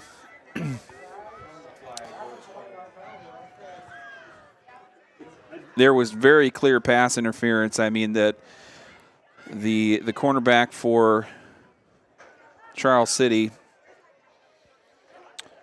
had fistfuls of Nolan Upa's jersey there on that pass coverage, but the flag stays on the line of scrimmage side, so it's going to remain South Tama 1st and 25 now. Bridgewater rolling left to the sideline with a head of steam, and Bridgewater, that was a train collision as Bridgewater got about 20 yards to build up speed along the sidelines and collided with 2 different Charles City defenders. He gets knocked out of bounds, but he's able to win back several yards on that carry. So after the big run there by Bridgewater, it is now 2nd and about 7. 2nd and 6. We're hearing 2nd and 6 on the 35-yard line.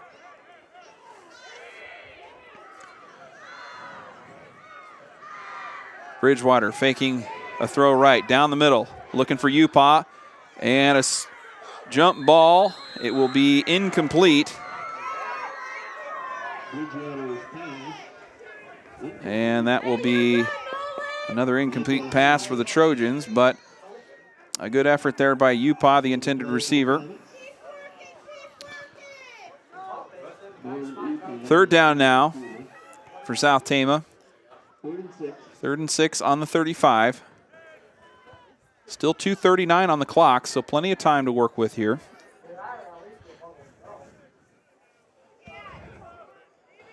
Bridgewater looking to run. Gets a block from Mathis to the sideline near the 1st down marker, and that'll be enough for a 1st down. The quarterback keep for Bridgewater will move the sticks for South Tama. 1st and 10 on the 41 now.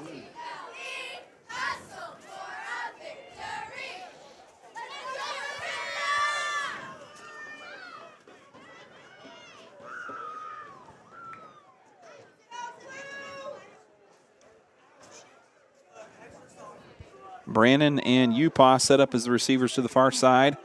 Fake handoff. Bridgewater rolling left, tucking and running near the sideline, and he's wrestled down short of the 50. That'll bring up second down. Got a 7-yard run on that play there for Bridgewater.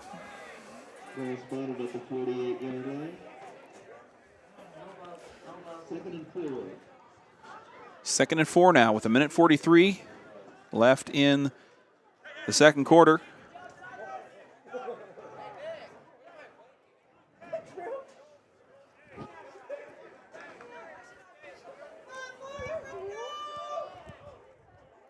Bridgewater with 2 backs in the backfield, looking deep, looking for Papaki, and it'll be overthrown, incomplete.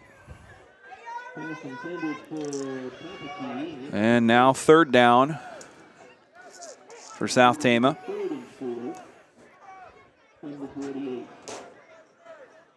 As a lot of these pass plays for South Tama just feel like they haven't had enough time to develop.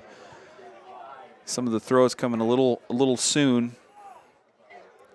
South Tama maintaining a narrow lead here, 6-0 as we near halftime. The Trojans will kick off to start the third quarter, so they are hoping to get some points slid in under the finish line here before halftime. Bridgewater looking to throw, but he's going to tuck and run into the middle of the field, tripped up at the 49-yard line. That'll move the sticks, though, so another first down run by Bridgewater kind of keeps the drive alive as some of the pass plays have been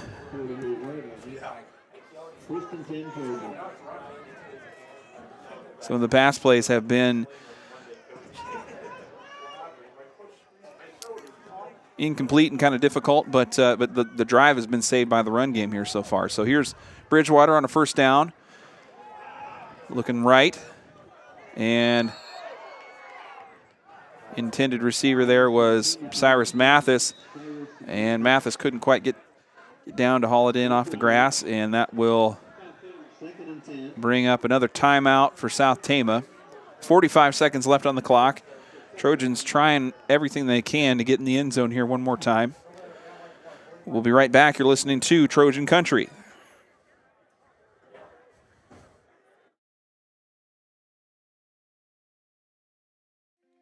Expertise, innovation, and doing the right thing. These aren't traits you'll find everywhere, but you'll find them with Assured Partners in Toledo, your local independent insurance agency. Assured Partners specializes in home, auto, business, farm, and crop insurance.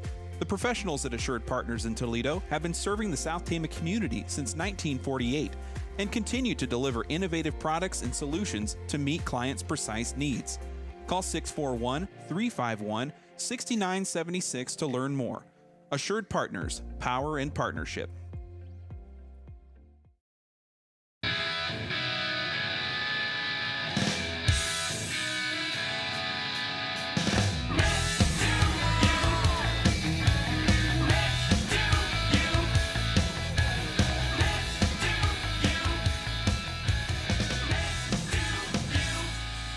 All right, coming in out of the timeout, South Tama will have 45 seconds on the clock, 2nd and 10 with the ball just barely into Charles City territory. The Trojans looking to score one more time. The last touchdown came in midway into the second. Here's Bridgewater on this second down play. Getting pressure, throwing deep, long, and incomplete.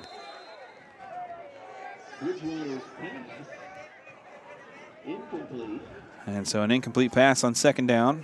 Bring up 3rd and 10 on the 48-yard line. Again, a reminder to stick around for the Gary Box State Farm Insurance halftime show. We're going to have a feature interview with STC cross-country standout Tommy Tynisma. Leave a 4th place finish at the WAMAC meet just yesterday up in Independence. So we'll hear from him, and we'll dive into cross-country action as the boys team making a solid run here. Got flags out. False start against the Trojans. We'll move the ball back again.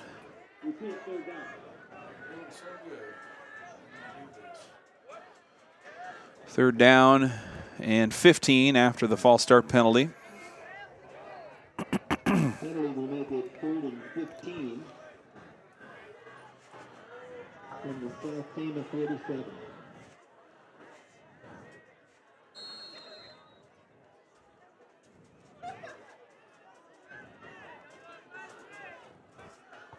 Bridgewater from the shotgun. Looking downfield.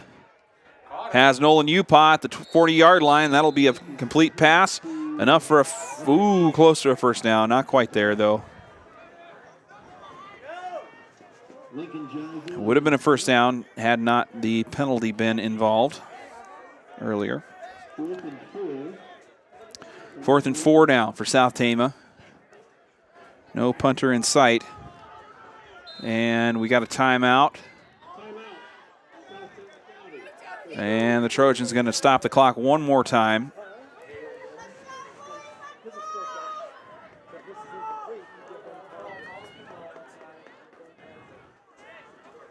As the Trojans will talk things over here.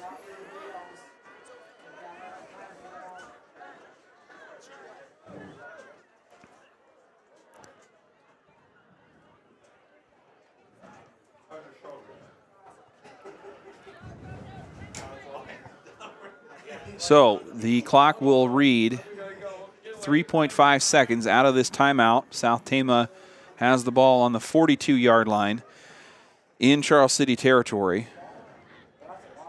No more timeouts to work with, so it's going to have to be a long play here. And we've seen a 20-yard pitch and catch between Bridgewater and Upa earlier in the game. So the Trojans have demonstrated some big playability here in this first half. But Bridgewater has seen pressure most every time he's looking to throw.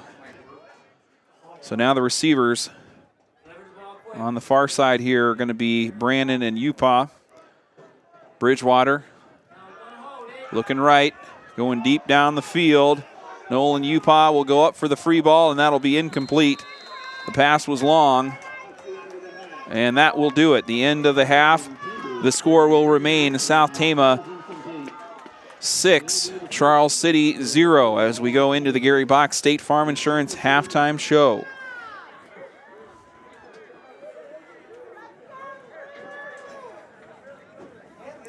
Don't give up what you love for great insurance. The folks at Gary Bach State Farm Insurance have options to help you get a surprisingly great rate that fits your budget so you don't have to make any trade-offs. Save time, money, and hassle by combining the purchase of your homeowner's, renter's, or life insurance policy in addition to your auto insurance. Learn more by calling Gary Bach State Farm Insurance in Toledo at 641-484-3163. And a reminder, thanks to our title sponsor here at this halftime show, Gary Bach State Farm Insurance in Toledo. They are the #1 insurance provider, the one to count on in the Tama Toledo area, as you can get yourself a free gift when you head on out to State Farm in Toledo. Mention you heard the ad on Trojan Country, and get yourself a free gift and a free quote on your insurance.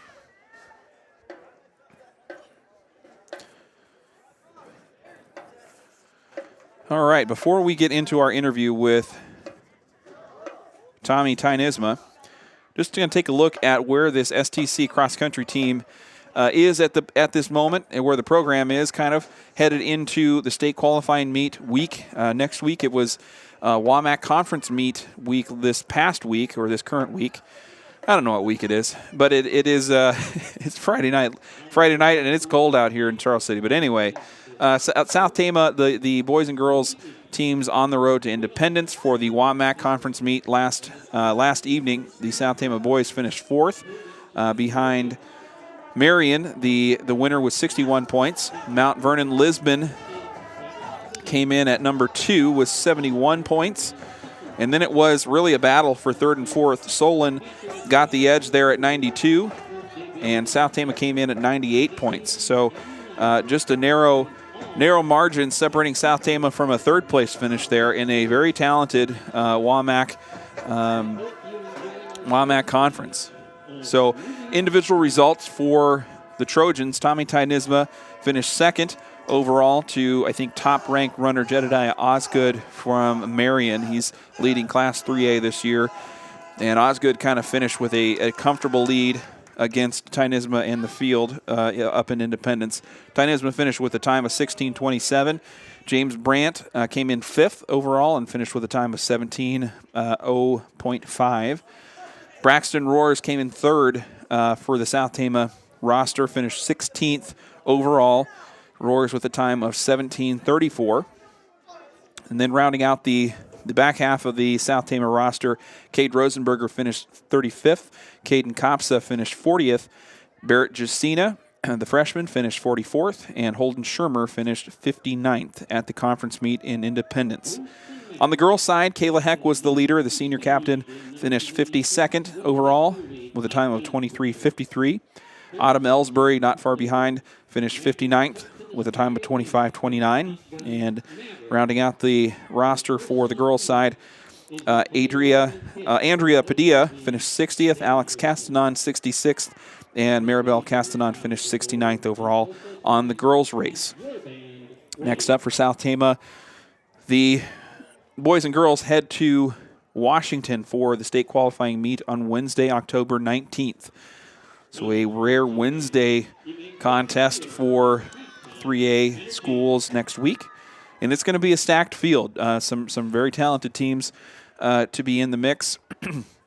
South Tama ranked 19th overall, and they're among 5 ranked teams out of a field of 13 teams to be in attendance at Washington. So the field looking like your kind of front-runner team, from a team perspective, is going to be number 5, Western Dubuque Epworth. They're ranked 5th so far overall in 3A. Then Mount Vernon Lisbon finishing 2nd in the conference meet yesterday. They're ranked 10th overall. Center Point Urbana ranked 15th.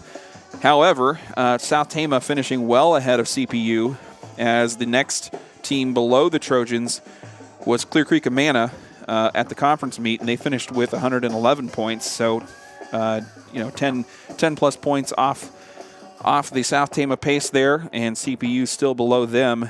I'm not even sure. I don't even have it written down where CPU finished. So an opportunity there for South Tama to maybe come out ahead against Center Point Urbana, who's ranked 15th. The Trojans, meanwhile, are ranked 19th.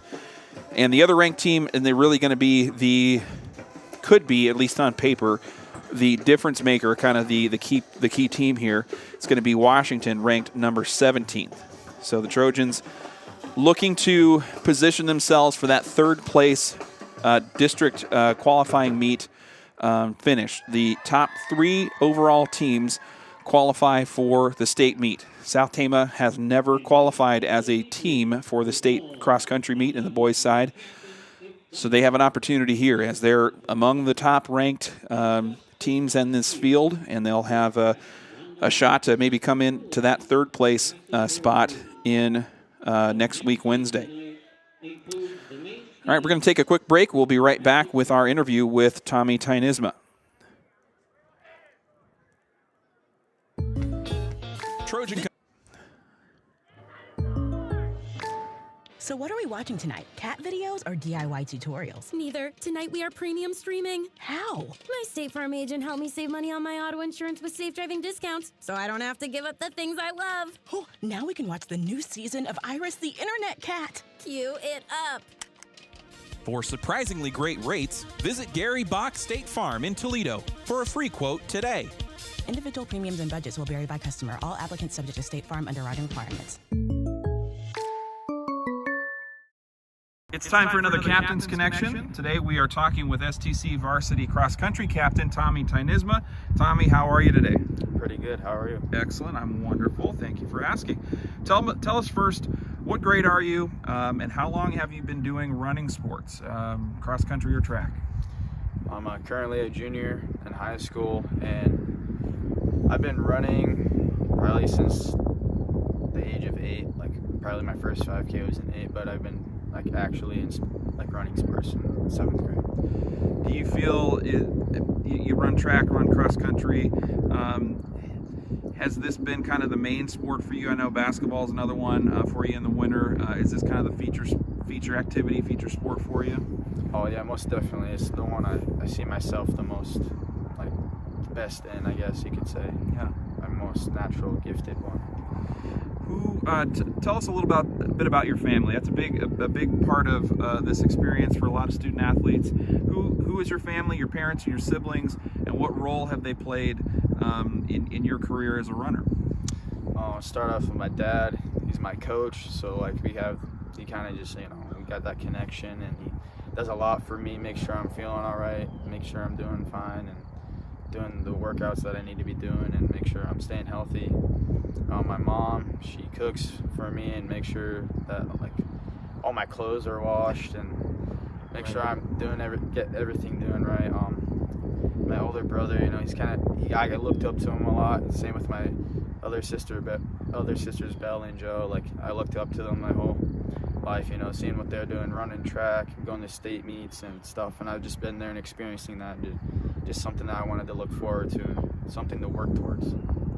Yeah, what is that experience like? There's a lot of experienced runners when maybe you guys come home all get together for your holiday gatherings and stuff like that. Are you talking running? Does running, track, and cross country kind of get into the mix as you're together as a family, or do you kind of just let that go to the side and just do fun stuff? We don't really talk about running that much. We kind of just get together and have fun and bond, and it just kind of just stays off to the side. Sure. So, learn a little bit about you. Here's a question: do you have any heroes? And tell us about them. Anybody that comes to mind when you think of as a hero? Honestly, like probably my parents. They've done a lot for me, and like they made a lot of sacrifices that I think that I've been grateful for, and that has made me a better person and a better athlete. What are some life lessons that you can take away, or that you think of as kind of being imparted from running into your personal life or into your school life even? It takes a lot of hard work and dedication. Like, you don't have all the time in the world. It's like if you're gonna go into it, you gotta put 100% if you want to get what you want out of it. And that's kind of with school. Like, I don't like to go in the classroom and just say, I'm just gonna do 50% of what I can do, because like you're there, you might as well do the time and put in the work and see great benefit out of that. Coming into this season, you've had experience at the state level now, both cross country and at the state track meet. You come in ranked this year, a little bit maybe a target on your back, so to speak. How does that cross your mind often? Is there pressure for you when you're out there competing from that kind of expectation level? How does that kind of hit you now as a junior? I don't really pay too much attention to the ranking. Like, I look at it obviously, but like I don't really like let it get to me, because every cross country course is different, and like when all those guys are on the same course racing the same thing, there can be so many different like outcomes of it. And so I kind of do use it as like a thing, like I'm racing this guy who's ranked better than me, I'm going to try to beat him. But that's just more of my competitive side, not really the rankings really getting a hold of me.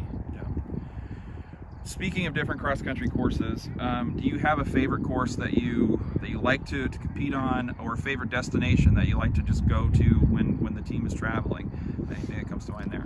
I really like Wartburg's course a lot. It's really nice. It's just like flows good, and like it's just really fast, and there's usually a good competition because it's a pretty big meet.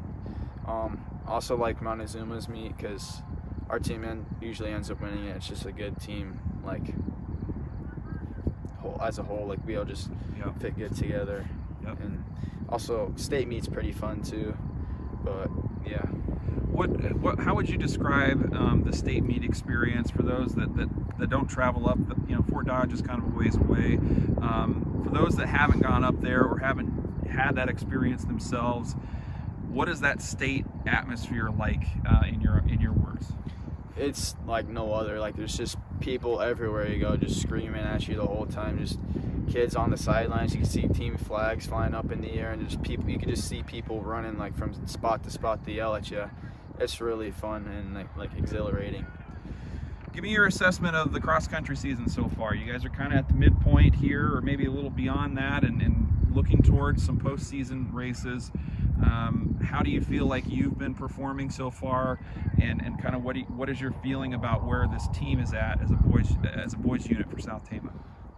I'm really happy of where I'm at right now. You know, my first race this year, I PR'd. Like, I ran faster than my fastest race last year, and I've just been continually putting the work in and getting faster. And I really think I'm going to be at a good spot at the end of this year.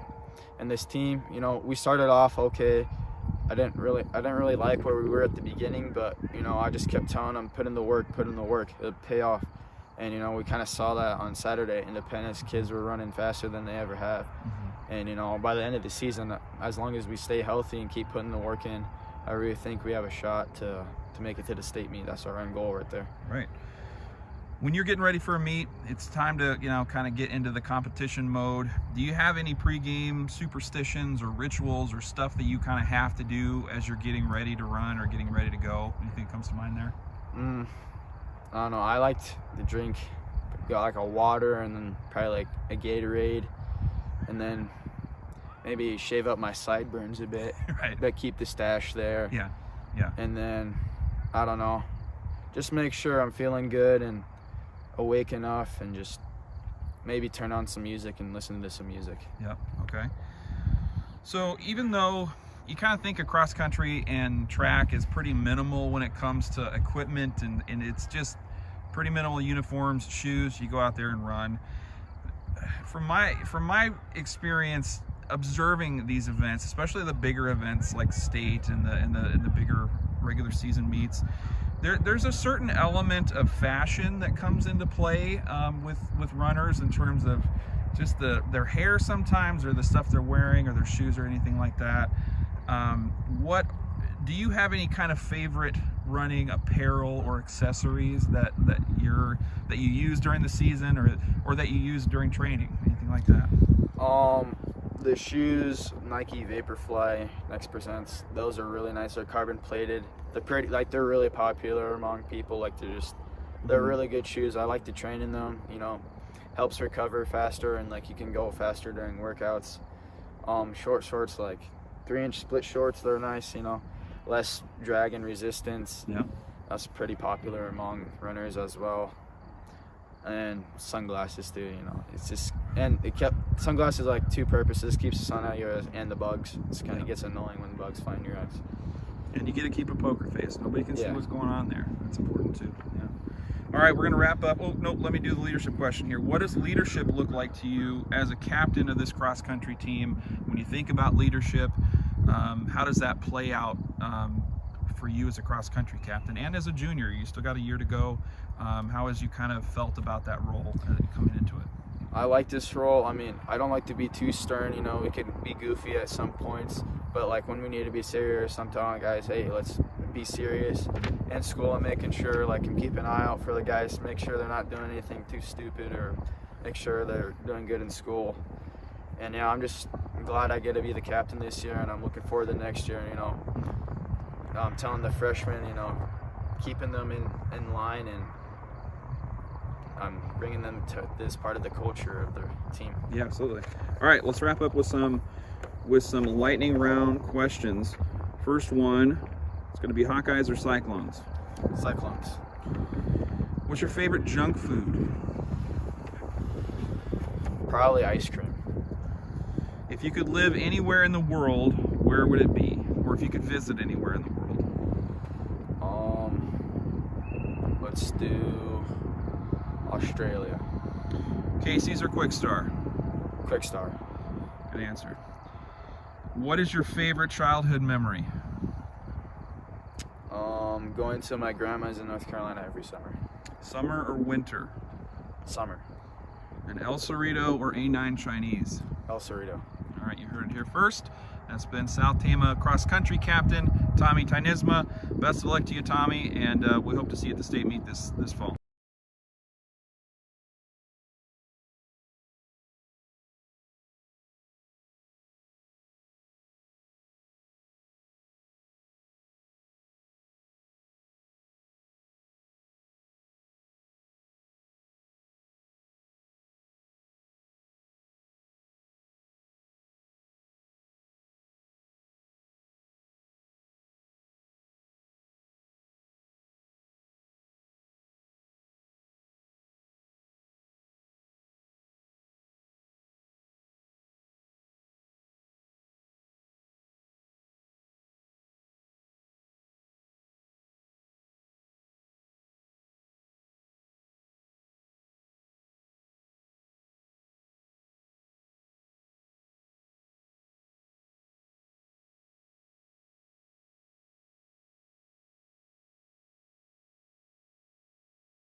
We just had kickoff. Sorry about that, folks. We just had our sound turned off there, but we just had a kickoff here to start the third quarter. South Tama leading 6-0 against Charles City. We had the kick went out of bounds. And so that'll move the ball forward for the Comets, and we will start things off on the 35. Comets will have it 1st and 10 from their own 35-yard line.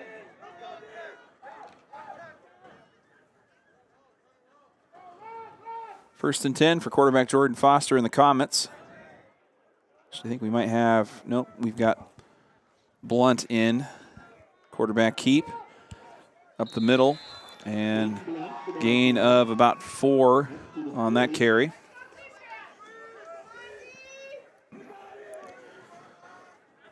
Second and 5. 5-yard carry there makes it 2nd and 5. Opening minutes of action here in the third quarter.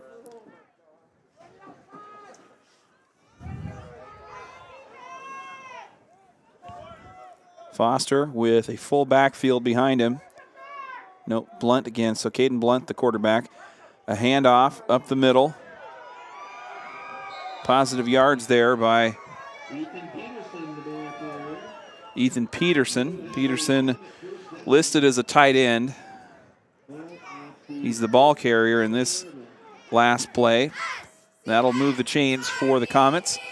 The ball now on the 47-yard line in Charles City territory.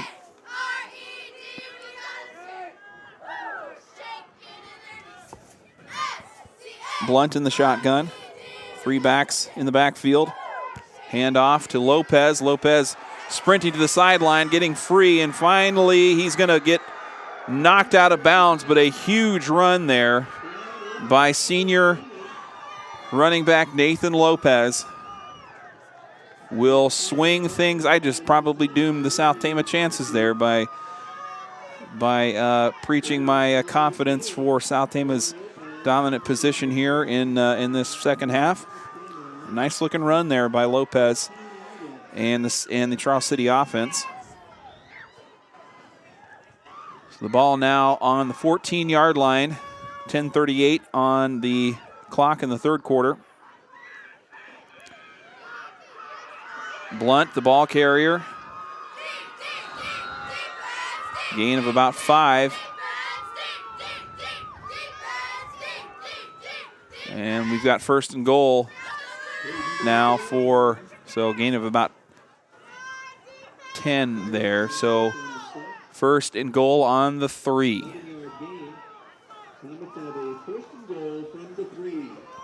South Tama, last time Charles City was set up this close, managed a fumble recovery.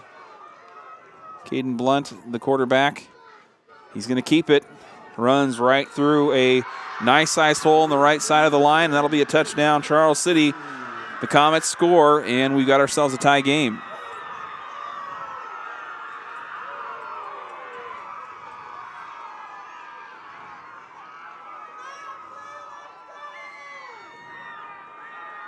Jack Hansen in for the point after.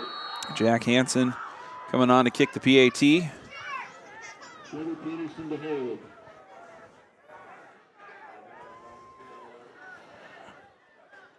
.10 on the clock here as we got the PAT just getting snapped.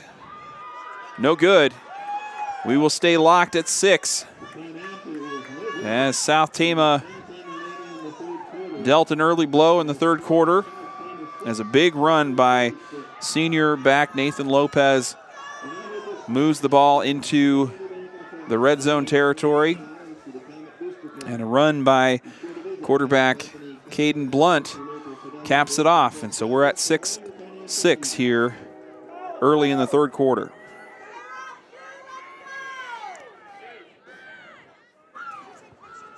South Tama will have Gavin Bridgewater and Rudy Papaki deep.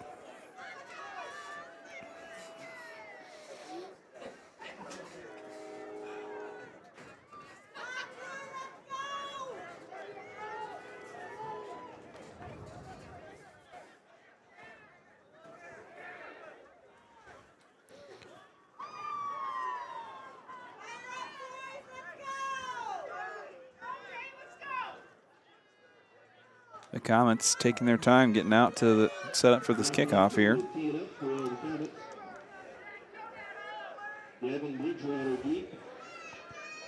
So we've got the camera turned on the receiving unit here.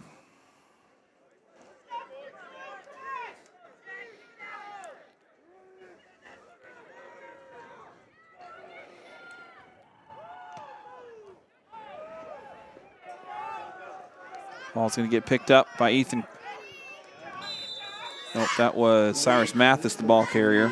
The returner there on a low kick.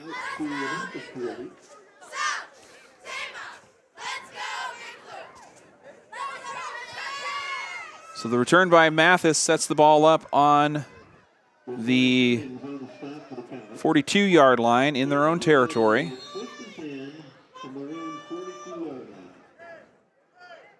I don't believe we're going to see any more of Tyrus Clegg. He was a starting quarterback for South Tama in the first half. Went out with an early injury, and he is kind of not in street clothes all per se, but he is on the shelf for the night. And a little traffic jam there in the backfield. Got a whistle before the play really got developed.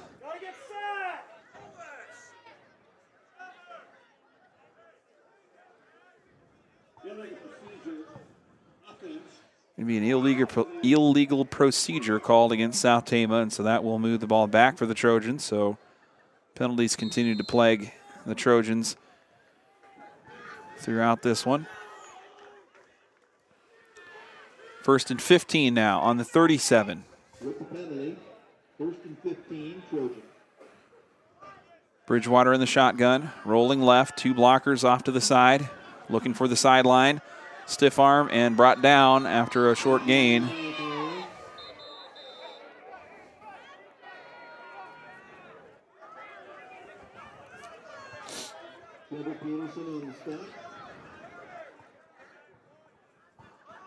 .9:41 on the clock as we get ready for second down here, 2nd and 15. No gain on the run by Bridgewater. 2nd and 15. As a reminder, we're going to have South Tama volleyball coming your way on Monday. Start of the varsity playoff match is going to be 7 o'clock from Roland Story. Tune in here to Trojan Country for all that coverage. And a nice catch there by Nolan Upaw. Caught it diving to the ground for a big first down. And South Tama finally maybe getting the momentum they need here to get the ball moving down the field.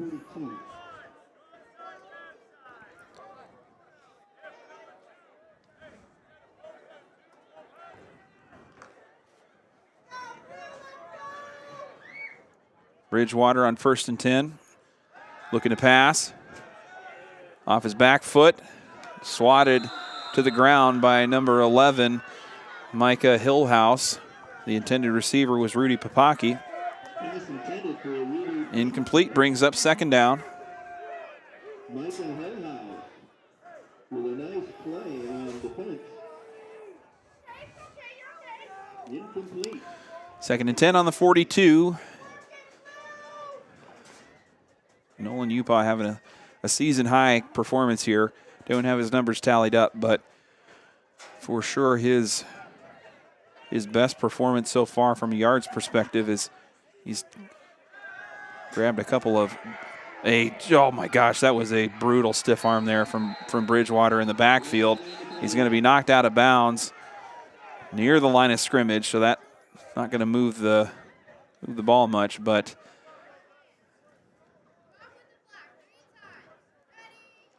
we got the officials talking over near the far side near the Charles City sideline. Not sure if we're going to have I don't see a flag out here.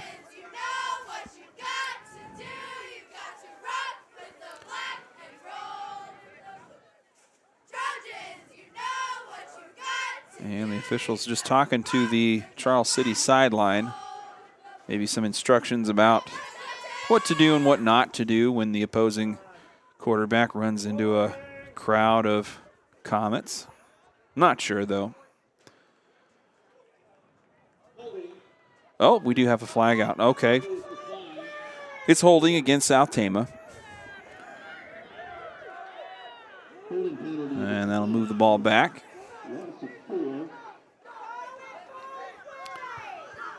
.8:37 left on the clock in the third quarter as we'll have 3rd and 15 on the 47. Bridgewater handing off to Crookshank. Crookshank gobbled up and brought down hard in the backfield. That was Ethan Peterson on the stop. Late flag goes out.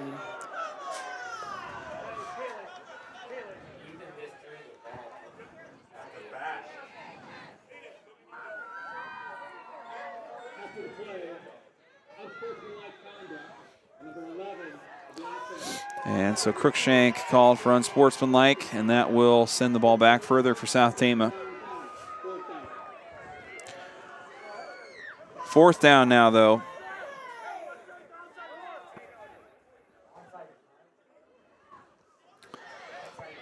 Fourth and 30. It's not a number you want to see under the to-go marker. But South Tama looking at 4th and 30. They're going to punt, of course. Gavin Bridgewater, the punter.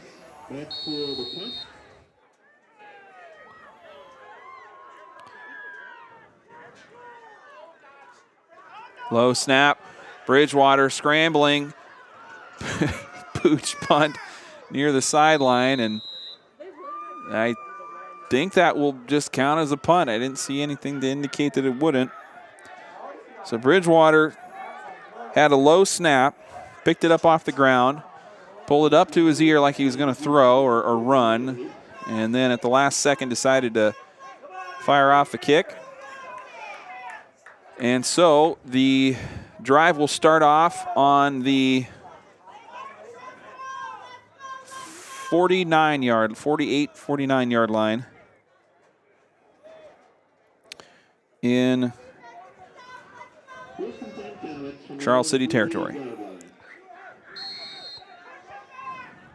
go, boys! 1st and 10 for the Comets on the 48. Timeout on the field. We're going to take a quick break. We'll be right back. We've got timeout on the field here in Charles City, and we have midway into the 3rd quarter. When you're looking for a new home or farmland, why not seek the counsel of a friend and expert? Dallas Berm at Exit Holes Realty can answer all your questions about the home buying process. Exit Holes Realty knows Trojan Country better than anyone and can provide the kind of service you've been looking for. So call Dallas Berm at 319-360-1592 to start looking for your new home, and remember to buy with Berm.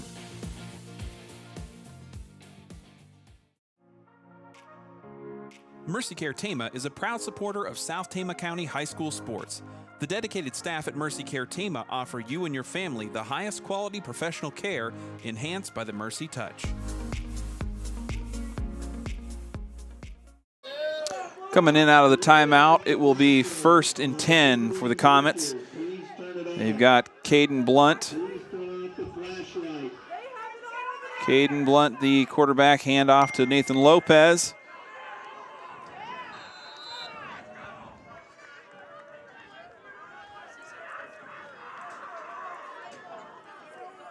Nathan Lopez, the ball carrier, who's stopped by number 61, Kyan McBride on the stop. A late. That was a late show. If that was if the flag were a late night talk show, that'd be the late show with Craig Ferguson, because that was a late flag.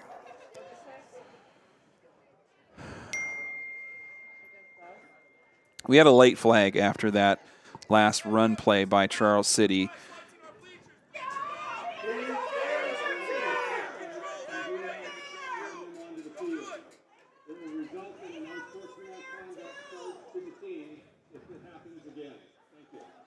So the officials are going to call an unsportsmanlike penalty against the South Tama against the South Tama stands, as there were, we can hear some hollering here in the crowd. There were complaints of flashlights being shown and shined upon the field, and the man, I don't even know. So we got a flash. I'm sorry, we've got a flashlight penalty, and we continue here in the third quarter.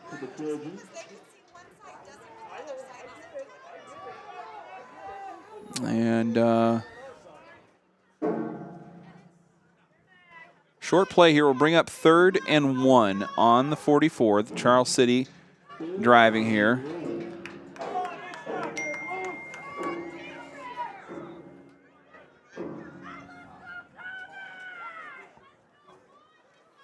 High snap to Blunt, hands it off. The runner is met near the line of scrimmage.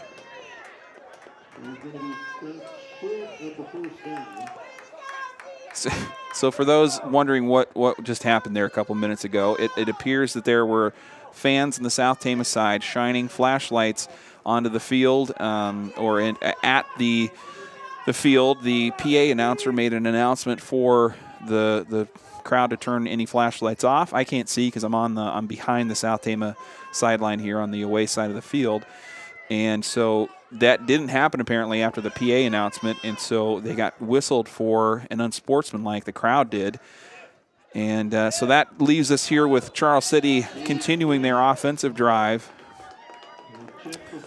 in the far end of the Trojan side of the field.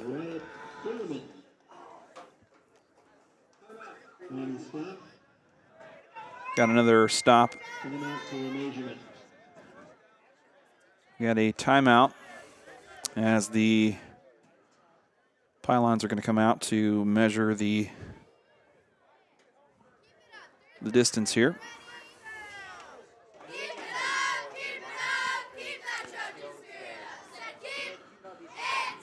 At the end of it all, we're still tied 6-6, so literally anything can happen here.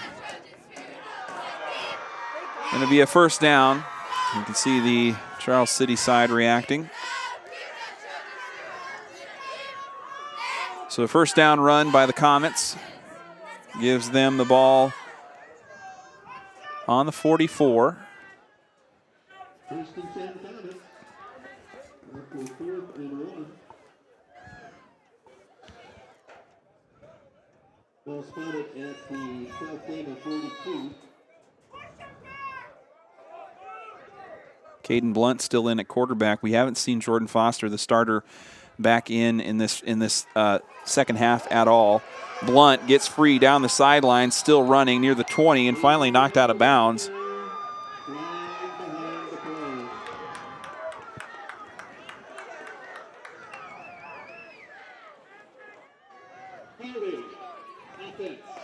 Going to be a holding penalty against Charles City, so that run will come back. And then some.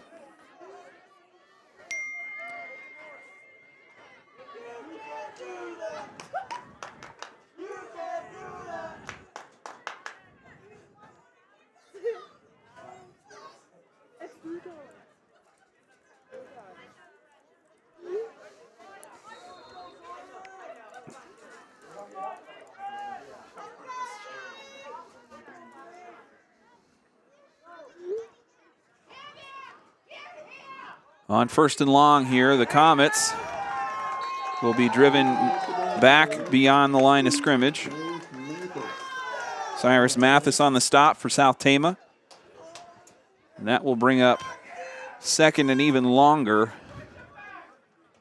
2nd and 20 on the 48.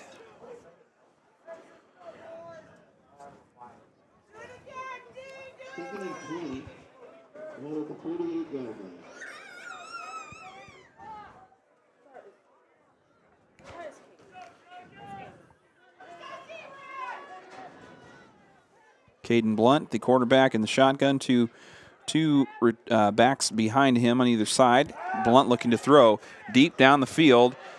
has a receiver along the sideline. That looks like maybe a catch. Incomplete. Trevor Peterson, the intended receiver, and it falls just incomplete. It was a close jump ball there. Would have been about a 20-yard gain. So now 3rd and 20. Ethan Cruikshank on the coverage for the Trojans.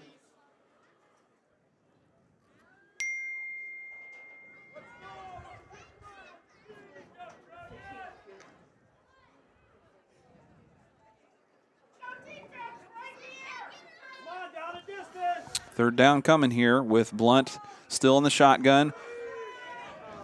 Pitch out to Ethan Peterson. Peterson into the secondary, stumbling, still on his feet near the 20, the 5, and Peterson's going to go in for a touchdown. Best looking run play of the game, I think, right there. And so Charles City establishes themselves here in this third quarter off the back of some South Tama missteps that have even extended into the away crowd here in Charles City this evening.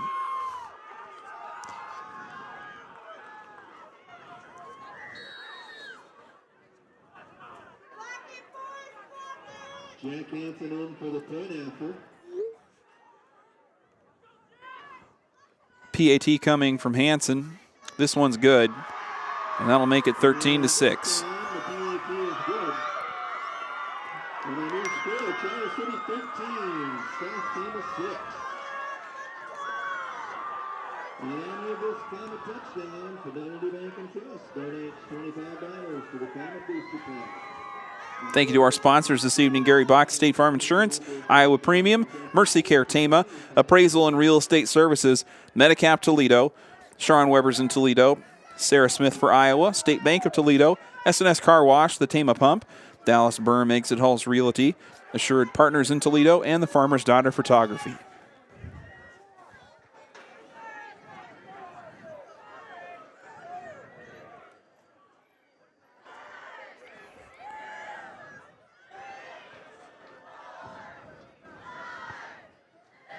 And with some freshly cold weather, I don't want to say it's like frigid out, but it's colder than it has been. So kind of a different environment than what these players have been used to the last 7 weeks. And a deflating drive that got capped off by a long run there by Ethan Peterson. Kind of leaves, you can see the body language on these players are just kind of hunched over and pretty quiet right now. So we'll see if South Tama can find some kind of motivation here as we near the fourth quarter. Short kick picked up in the middle of the field by Cyrus Mathis. Mathis takes it to the 40. So a nice return coupled with a short kickoff there will set up South Tama in relative distance to the Charles City side of the field.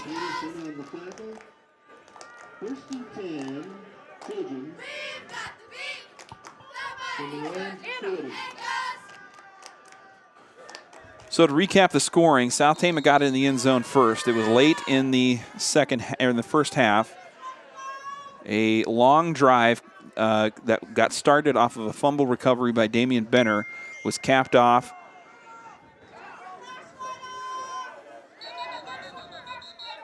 By a short run, it was a long pass play to Nolan Upaw and then a touchdown run at the goal line after a successful drive. Gavin Bridgewater scoring the touchdown first for South Tama. And Charles City had rebounded really in this third quarter as they put it in the end zone off of a quarterback keeper from Caden Blunt, a short run there. And just now, a few moments ago, we had Ethan Peterson breaking off probably a 35, 40-yard run from midfield into the end zone for their second touchdown. Here's South Tama on a second down now. We got a whistle after a pass attempt by Bridgewater. Before snap, incomplete. Offense, 5-yard penalty. Keeps it out.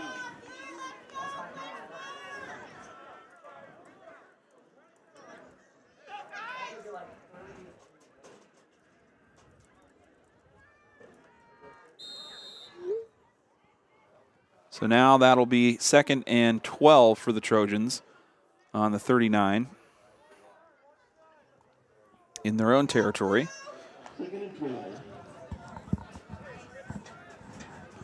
Trojans with 2 receivers off to the near side. 2 backs in the backfield. Bridgewater in the shotgun. Bridgewater tucking, looking to run through traffic. Gets brought down after a short gain. 3:12 on the clock here, left in the third quarter. Micah Hillhouse on the stop for the Comets. Gain about 3. 3 yards on the run there by Bridgewater, and that will bring the ball to the 41-yard line in South Tama territory for 3rd and 9.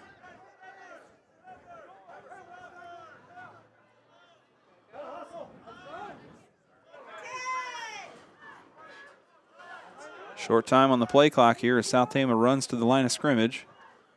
4 seconds. Ball gets snapped. Short pass to Dolash. Dolash wrapped near the catch by Cunnings. Short gain on the catch there. Interception, Jeremy Dolash. He's hit out there by Josiah Cunnings.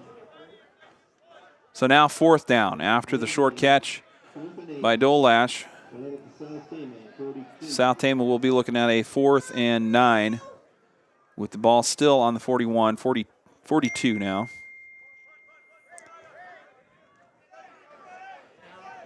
Cunnings sprinting down to get in position to receive.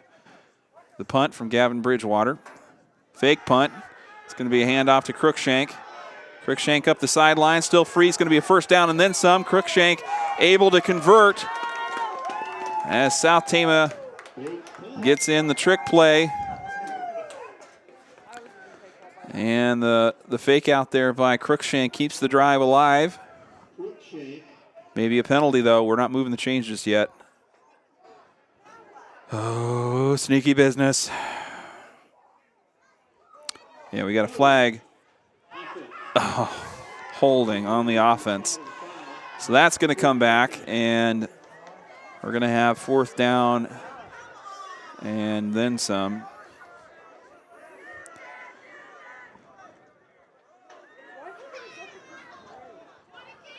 Fourth and 18 on the 10-yard penalty.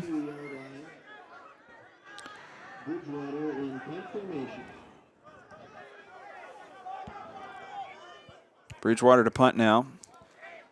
Best looking punt I've seen from Bridgewater tonight. Bounces near the 30. Cunnings does pick it up. And he's finally brought down. Late flag.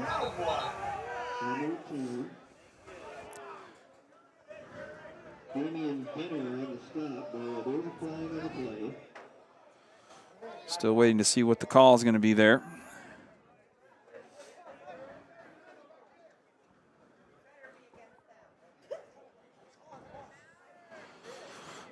Still waiting on this. Personal foul, blindside block, return team, 15-yard penalty. So the call is going to go against Charles City. It's going to be a blindside block, will be the penalty assessed. And the Comets will be backed up to the 20. About the 17-yard line, it looks like.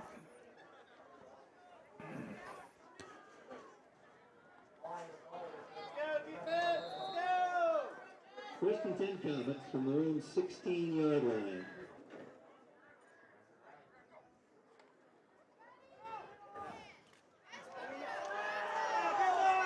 Lopez on the tough-looking run there.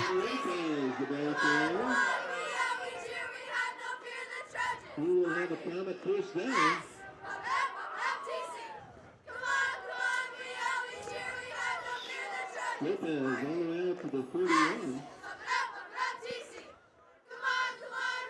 Bridgewater on the tackle for the Trojans.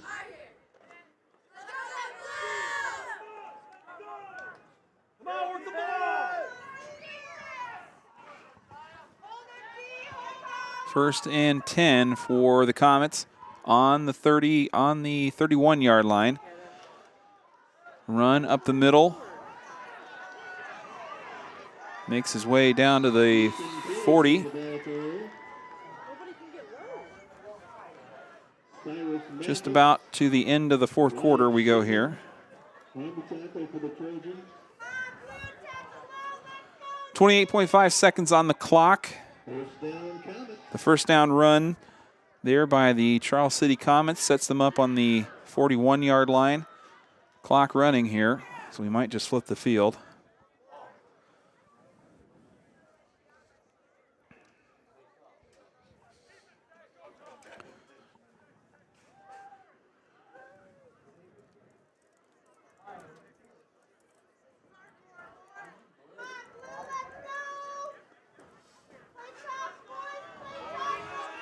And that will do it for quarter number 3. Clock runs out, and we will go to our final quarter here in Charles City. South Tama trailing 13-6 on a wild Friday evening here in Charles City.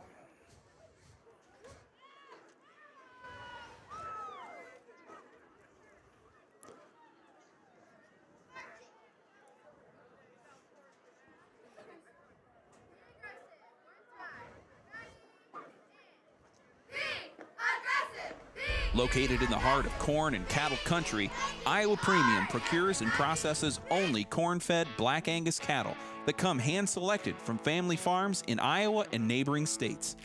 As Tama County's largest employer, the team at Iowa Premium are an anchor, not only in the beef industry, but throughout eastern and central Iowa. Iowa Premium, a national beef company.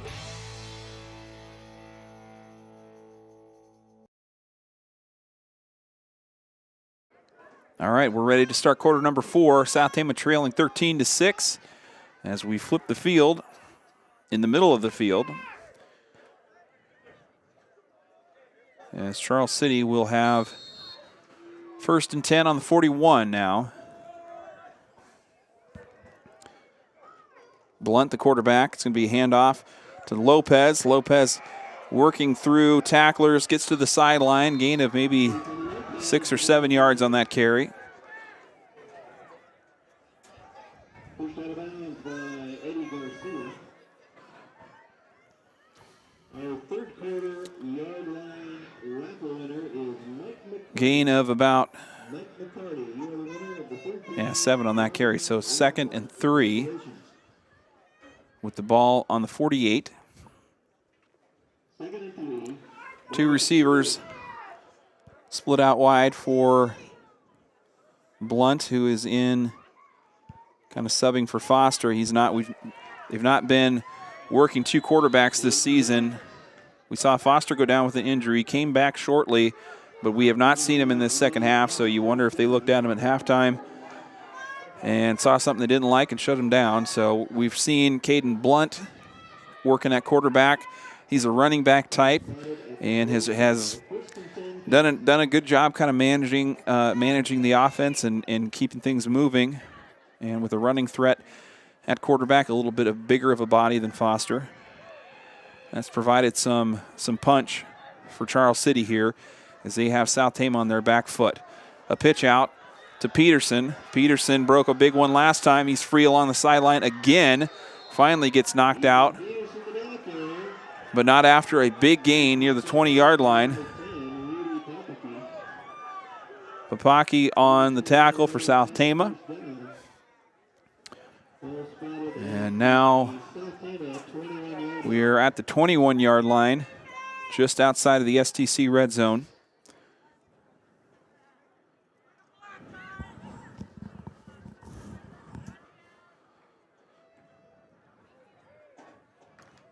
Charles City's had pretty good success with that outside run to Peterson. We might see that again here before this drive is over. This one's going to be Lopez up the middle. The smaller back dives forward, close to a first down.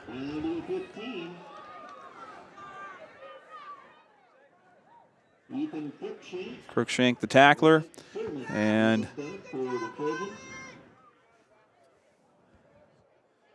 Wyatt Sermon now in at center, or no, he's in at a D-line position with the starting front. Blunt's going to be keeping it on second down there. Short gain on the carry, bringing up 3rd down and 1.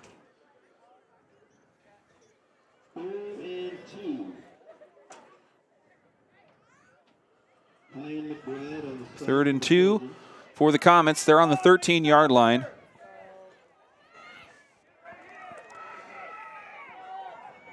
South Tama desperately needing to get the ball back here. Handoff, traffic jam for Peterson, who stiff arms Bridgewater to the ground, and finally he's gang tackled in the backfield.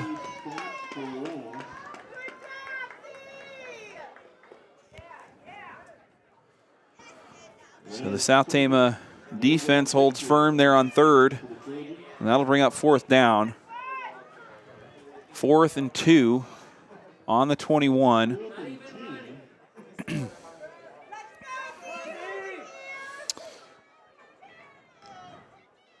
And now a big decision here for this this Charles City offensive unit as they decide what they're going to do. It doesn't look like a kicker's headed out here, so they're going to go for it here on 4th.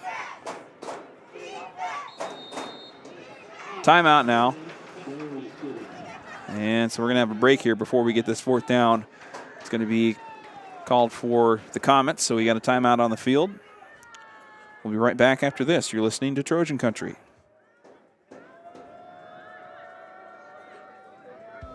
Licensed agents Mandy Leakin and Jason Leakin in Tama, Toledo are the one to count on for all your residential, commercial, and farm real estate needs.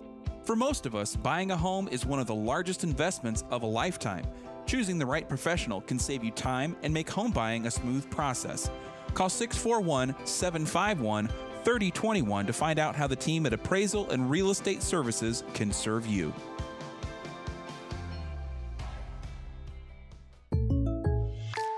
So what are we watching tonight? Cat videos or DIY tutorials? Neither. Tonight we are premium streaming. How? My State Farm agent helped me save money on my auto insurance with safe driving discounts, so I don't have to give up the things I love. Oh, now we can watch the new season of Iris the Internet Cat. Cue it up. For surprisingly great rates, visit Gary Bach State Farm in Toledo for a free quote today. Individual premiums and budgets will vary by customer. All applicants subject to State Farm underwriting requirements. Welcome back live from Charles City. We have 8:38 on the 4th quarter clock. Charles City now facing a 4th and 2. They're going to go for it here on 4th down as they're driving into Don't give South up what you love for great insurance. The folks. Sorry for our audio troubles there. Short run up the middle. He's going to be stopped. And that's going to be a stop on 4th down. Turnover on downs gives it back to South Tama. A break there for the Trojans. And credit to the defensive front holding firm there on the run play by the Comets. 1st and 10. So South Tama gains the ball back. From their own 22-yard line.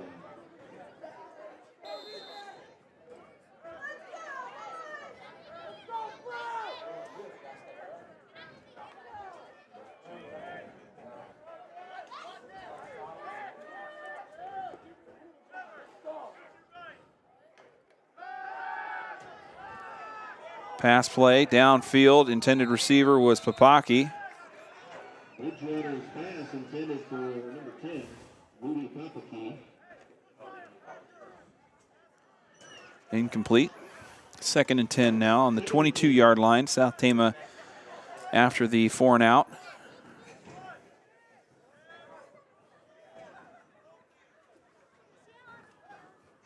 Still 13-6 after a long drive from Charles City. Stalled in the red zone. A 4th and 2. Run attempt was not successful. Oh, that's going to be yeah, there's Peterson trying to jump up to the line of scrimmage, and I think just hop past it, so that'll be Penalty against the Comets.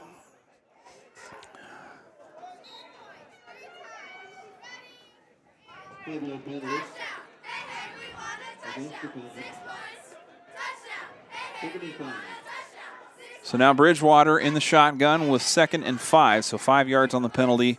Moves the ball forward for South Tama. It's going to be a handoff to Crookshank. Crookshank ball loose near the sidelines. It goes out of bounds. So the possession saved there.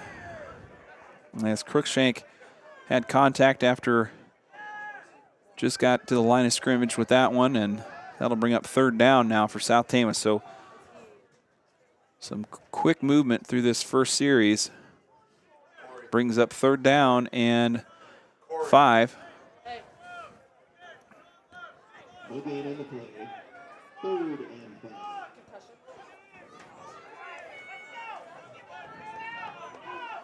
Also got Nolan Upaw on the sideline here. He looks to be out for the game. He's got his helmet off, and so the casualties kind of mounting for STC as the starting quarterback, Tyrus Clegg, has been out since the first quarter, and Nolan Upaw appears sidelined as well.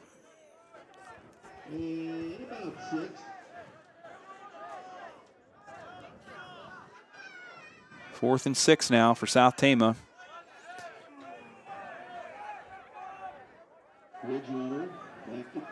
Bridgewater's going to punt. Set up near the 15.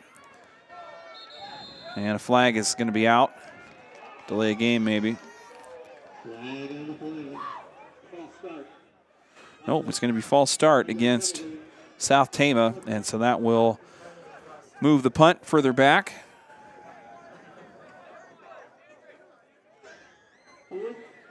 And 10 with the penalty.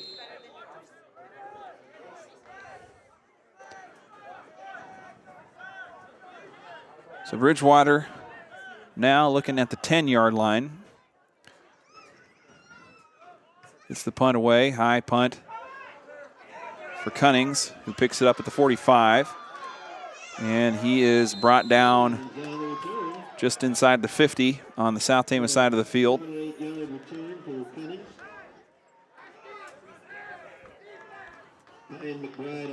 7:03 on the clock left in this game, and South Tama forced into another defensive stand after the last offensive drive, unable to convert.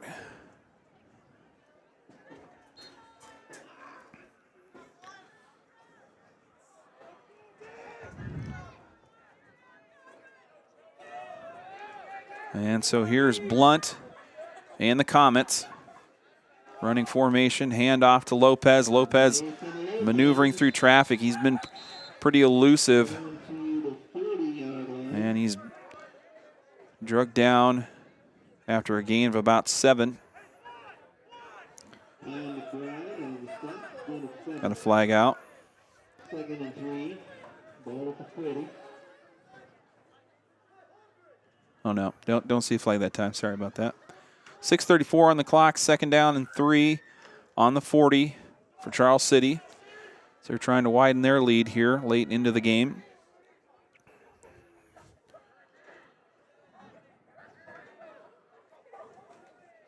Blunt, handoff to Peterson. Peterson this time driven back at the line of scrimmage. That was Brannon, Bridgewater, and McBride on the tackle there.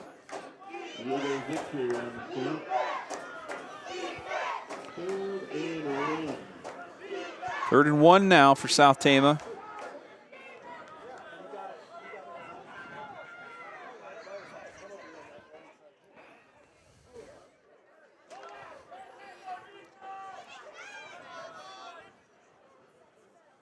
Split receivers on either side. Blunt in the shotgun. Handoff to Lopez. Lopez quick to the line. That's really his forte is getting to the line quick, and he just kind of explodes off that. I don't think he's been caught in the backfield yet. Short gain there, and that'll move the chains. Lopez on the conversion for Charles City, and that'll bring up 1st and 10 on the 40. Nope, now the 35-yard line.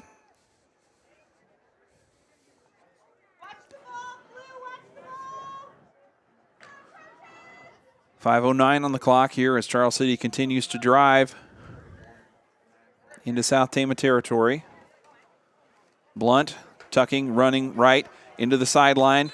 First down, knocked out of bounds into the backfield.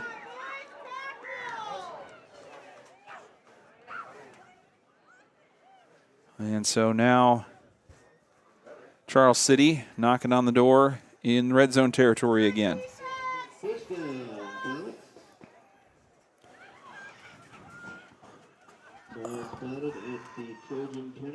On the 25, 1st and 10.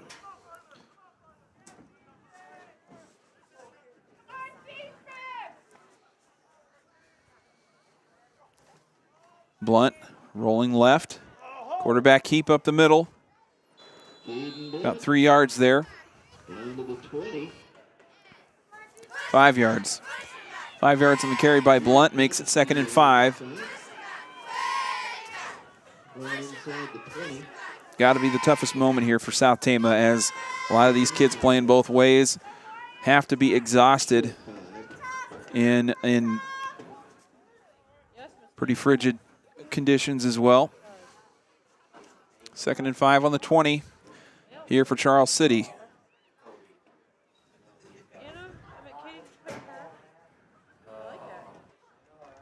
Blunt handoff to Lopez. Lopez up the middle.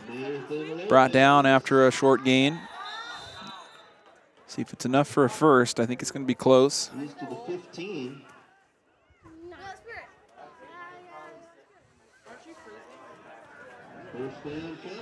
That'll move the chains. So the run by Lopez gets the first down done. And that'll bring up 1st and 10 on the 15.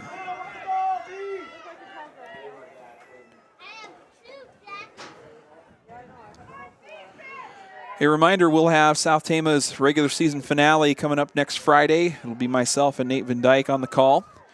So tune in around 6:30, 6:45 for a pregame show, and then our live coverage of the varsity game against Hampton Dumont Cal. Tackle in the back. Not so much a tackle, more than a kind of a dance to the sideline there between Peterson and Papaki. That moved off screen there.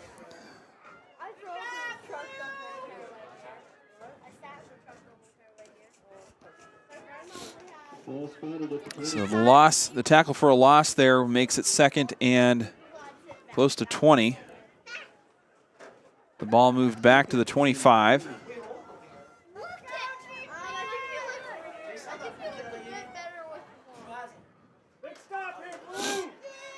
Just under 3 minutes to go as the clock runs in the 4th quarter. Caden Blunt, the quarterback, under center, looking to run, heading right, tackled near the line of scrimmage by Bridgewater. And Hayden Brannon.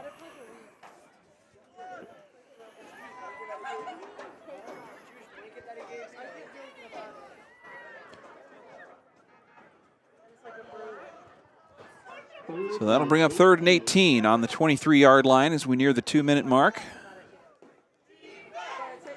And Charles City doing what they can to run clock here, and that makes sense as this game has been nothing but chaotic. And so you just let Father Time do its work. Lopez, run up the middle. Short gain.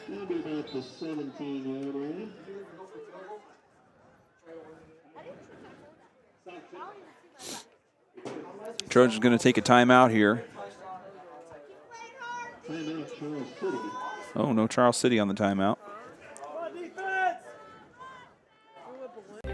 I'm Sarah Smith, and I'm running for Iowa House District 53. As a lifelong Iowan and a native of Poweshiek County, I know this district well, and I have a vested interest in its success. In my leadership roles as a mom, coach, business professional, and a devoted member of my community, I know how to advocate for what matters most. Learn more about my campaign and my platform at sarahsmithforiowa.com. Paid for by Sarah Smith for Iowa.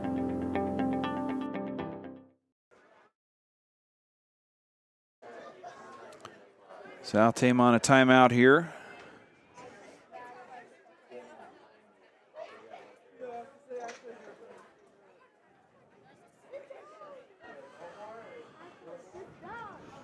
It's going to be 4th and 12 for Charles City as they come out of this timeout huddle.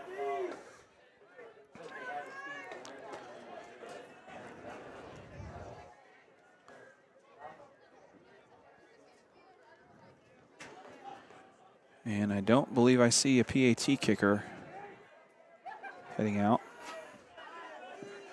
Well, no. So we're going to go for it here. Charles City rolling the dice on 4th down, 4th and 12. South Tama, if they recover, are going to have less than 2 minutes and a long field to work with.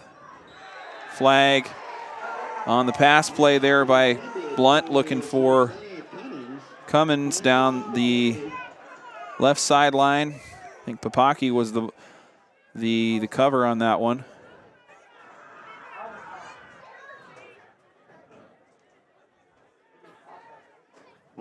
Nope, Garcia on the coverage there.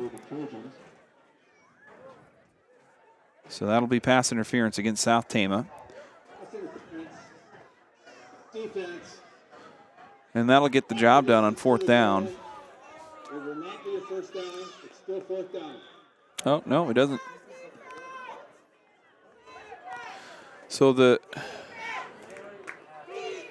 it's not going to be a first down.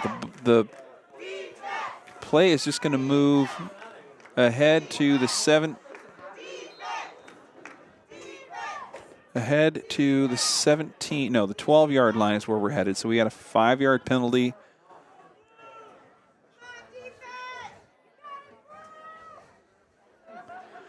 At any rate, it's still 4th down, and we have 4th and 5.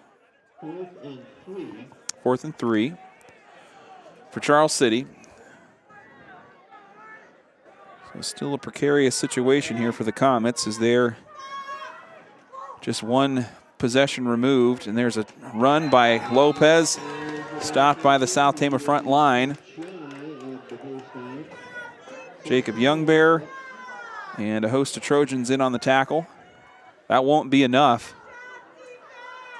Huge stop there by Youngbear and South Tama, and that'll flip the field again. So twice this game we've seen Charles City work their way down into near goal line territory and turn the ball over on downs. South Tama will be looking at a minute 22 to get themselves down the field. The Trojans without Nolan Upaw right now. We've got another timeout. So they're going to have a long field to work with. And under 2 minutes to get it in the end zone. Thank you to tonight's sponsors, Gary Bach, State Farm Insurance, Iowa Premium, Mercy Care Tama, Appraisal and Real Estate Services, Medicap Toledo, Sharon Weber's, Sarah Smith for Iowa, State Bank of Toledo, S&S Car Wash, the Tama Pump, Dallas Burr Exit Halls Realty, Assured Partners in Toledo, and the Farmer's Daughter Photography. Tonight's broadcast made possible also by the Charlie Townsley Memorial.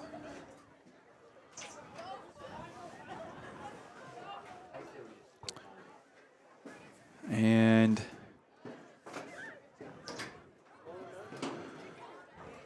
reminder, we're going to have South Tama volleyball. It's going to be an audio-only broadcast on Monday as the Trojans go to Roland Story for the opening round of the playoffs. Start of the varsity match there is going to be 7 o'clock.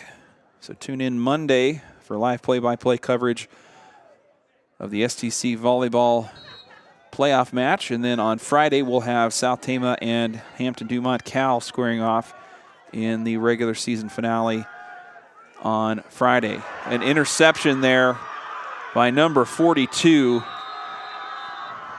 Trevor Peterson.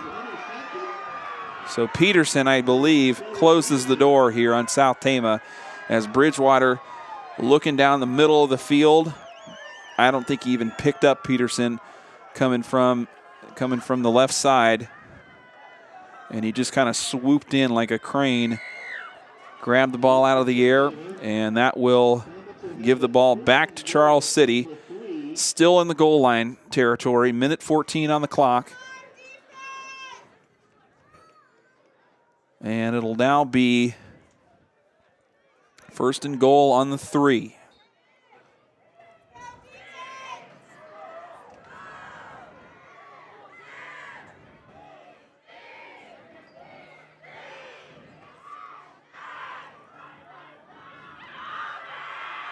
Run play by Nathan Lopez, and that'll be a touchdown for Charles City. Really a game of two halves here is what we saw today. South Tama getting the kind of the better of Charles City in that first half, and Charles City made an adjustment. Hard to say exactly what it was. I think a commitment to the run, maybe the injury to Foster kind of set that firm for Charles City as they stuck with Caden Blunt, the kind of run first quarterback option. PAT is no good, and so that will keep the score at 19-6. Minute 10 on the clock as we wind down this fourth quarter here in Charles City on a cold and dark night in week 8 of the Class 3A season.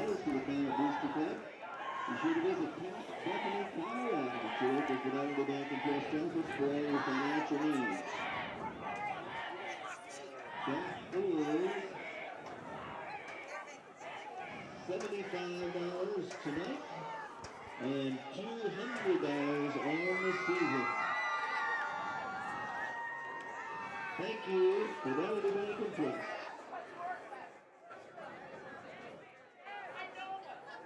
So South Tama will have a minute 10 on the clock after this kickoff. What they're going to have to do is get in the end zone quickly. Onside kick. But time and energy not on the favor of the Trojans. Kickoff down the left sideline, picked up by Crookshank, and he is covered up at the 20.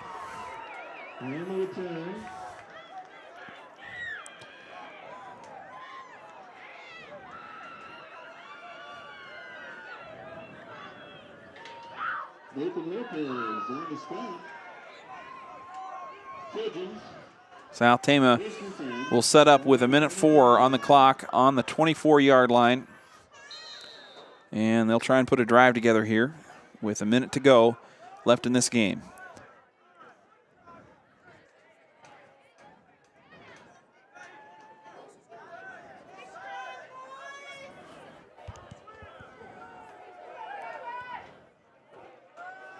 Bridgewater looking to throw, gets pressure, scrambling out of the pocket, tucking, running to the sideline, and gets knocked out of bounds near the out of bounds line.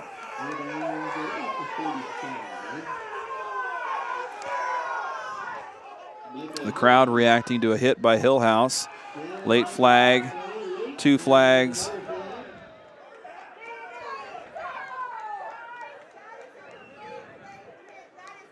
And the crowd in the sideline frustrated with the hit by Micah Hillhouse. Kind of took the legs out underneath of Bridgewater, who was headed to the sideline.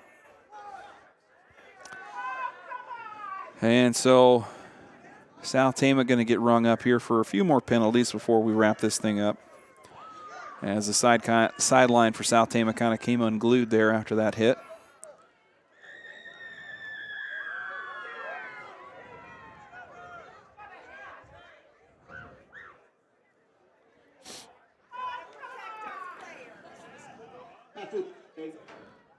There are 2.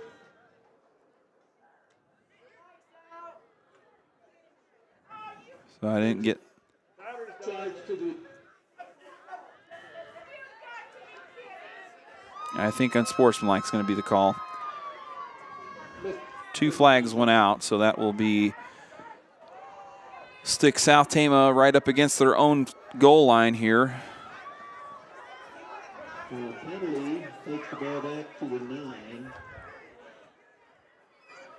So we will be at the 9-yard line with 56 seconds to go.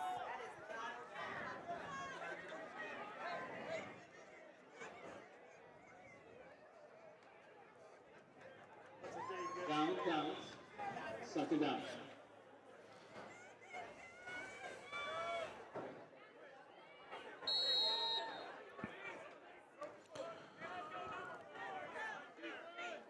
Bridgewater on 1st and a mile, looking to throw downfield, connects with Papaki at the 25, and he's brought down. Out to the 22.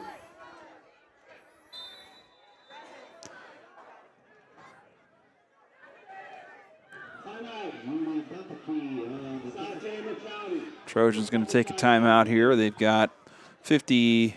Nathan Lopez on the play for Charles City. That's the timeout clock here. So I think Timeout, South Tama.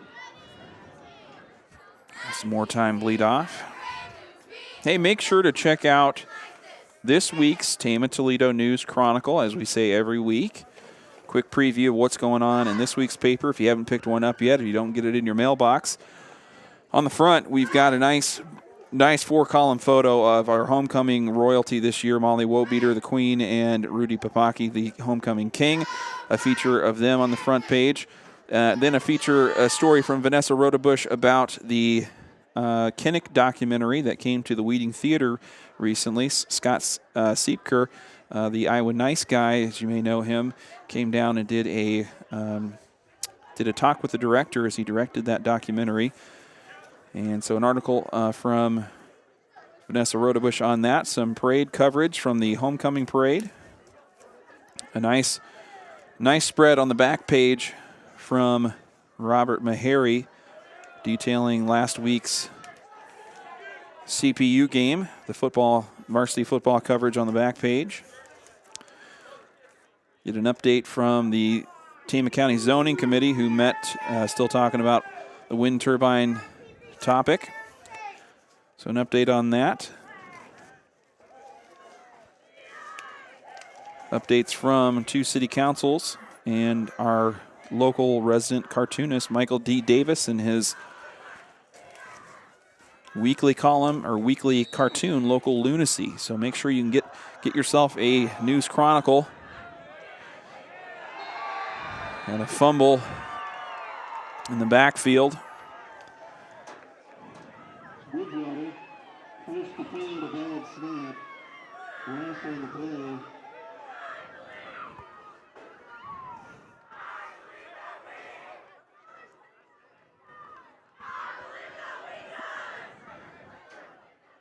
And so now South Tama closing seconds of this one. 8 seconds to go. Bridgewater going to throw it downfield one more time. Going to be long and out of bounds. Incomplete, and that will be it here in Charles City. 19-6, your final score on a tough night for the Trojans. So tune in. Catch some volleyball on Monday at 7 o'clock. We'll be back with more football on Friday at pregame around 6:45. So tune in then. We'll see you again next week, Trojan fans. Have a great weekend. Stay warm and go Trojans.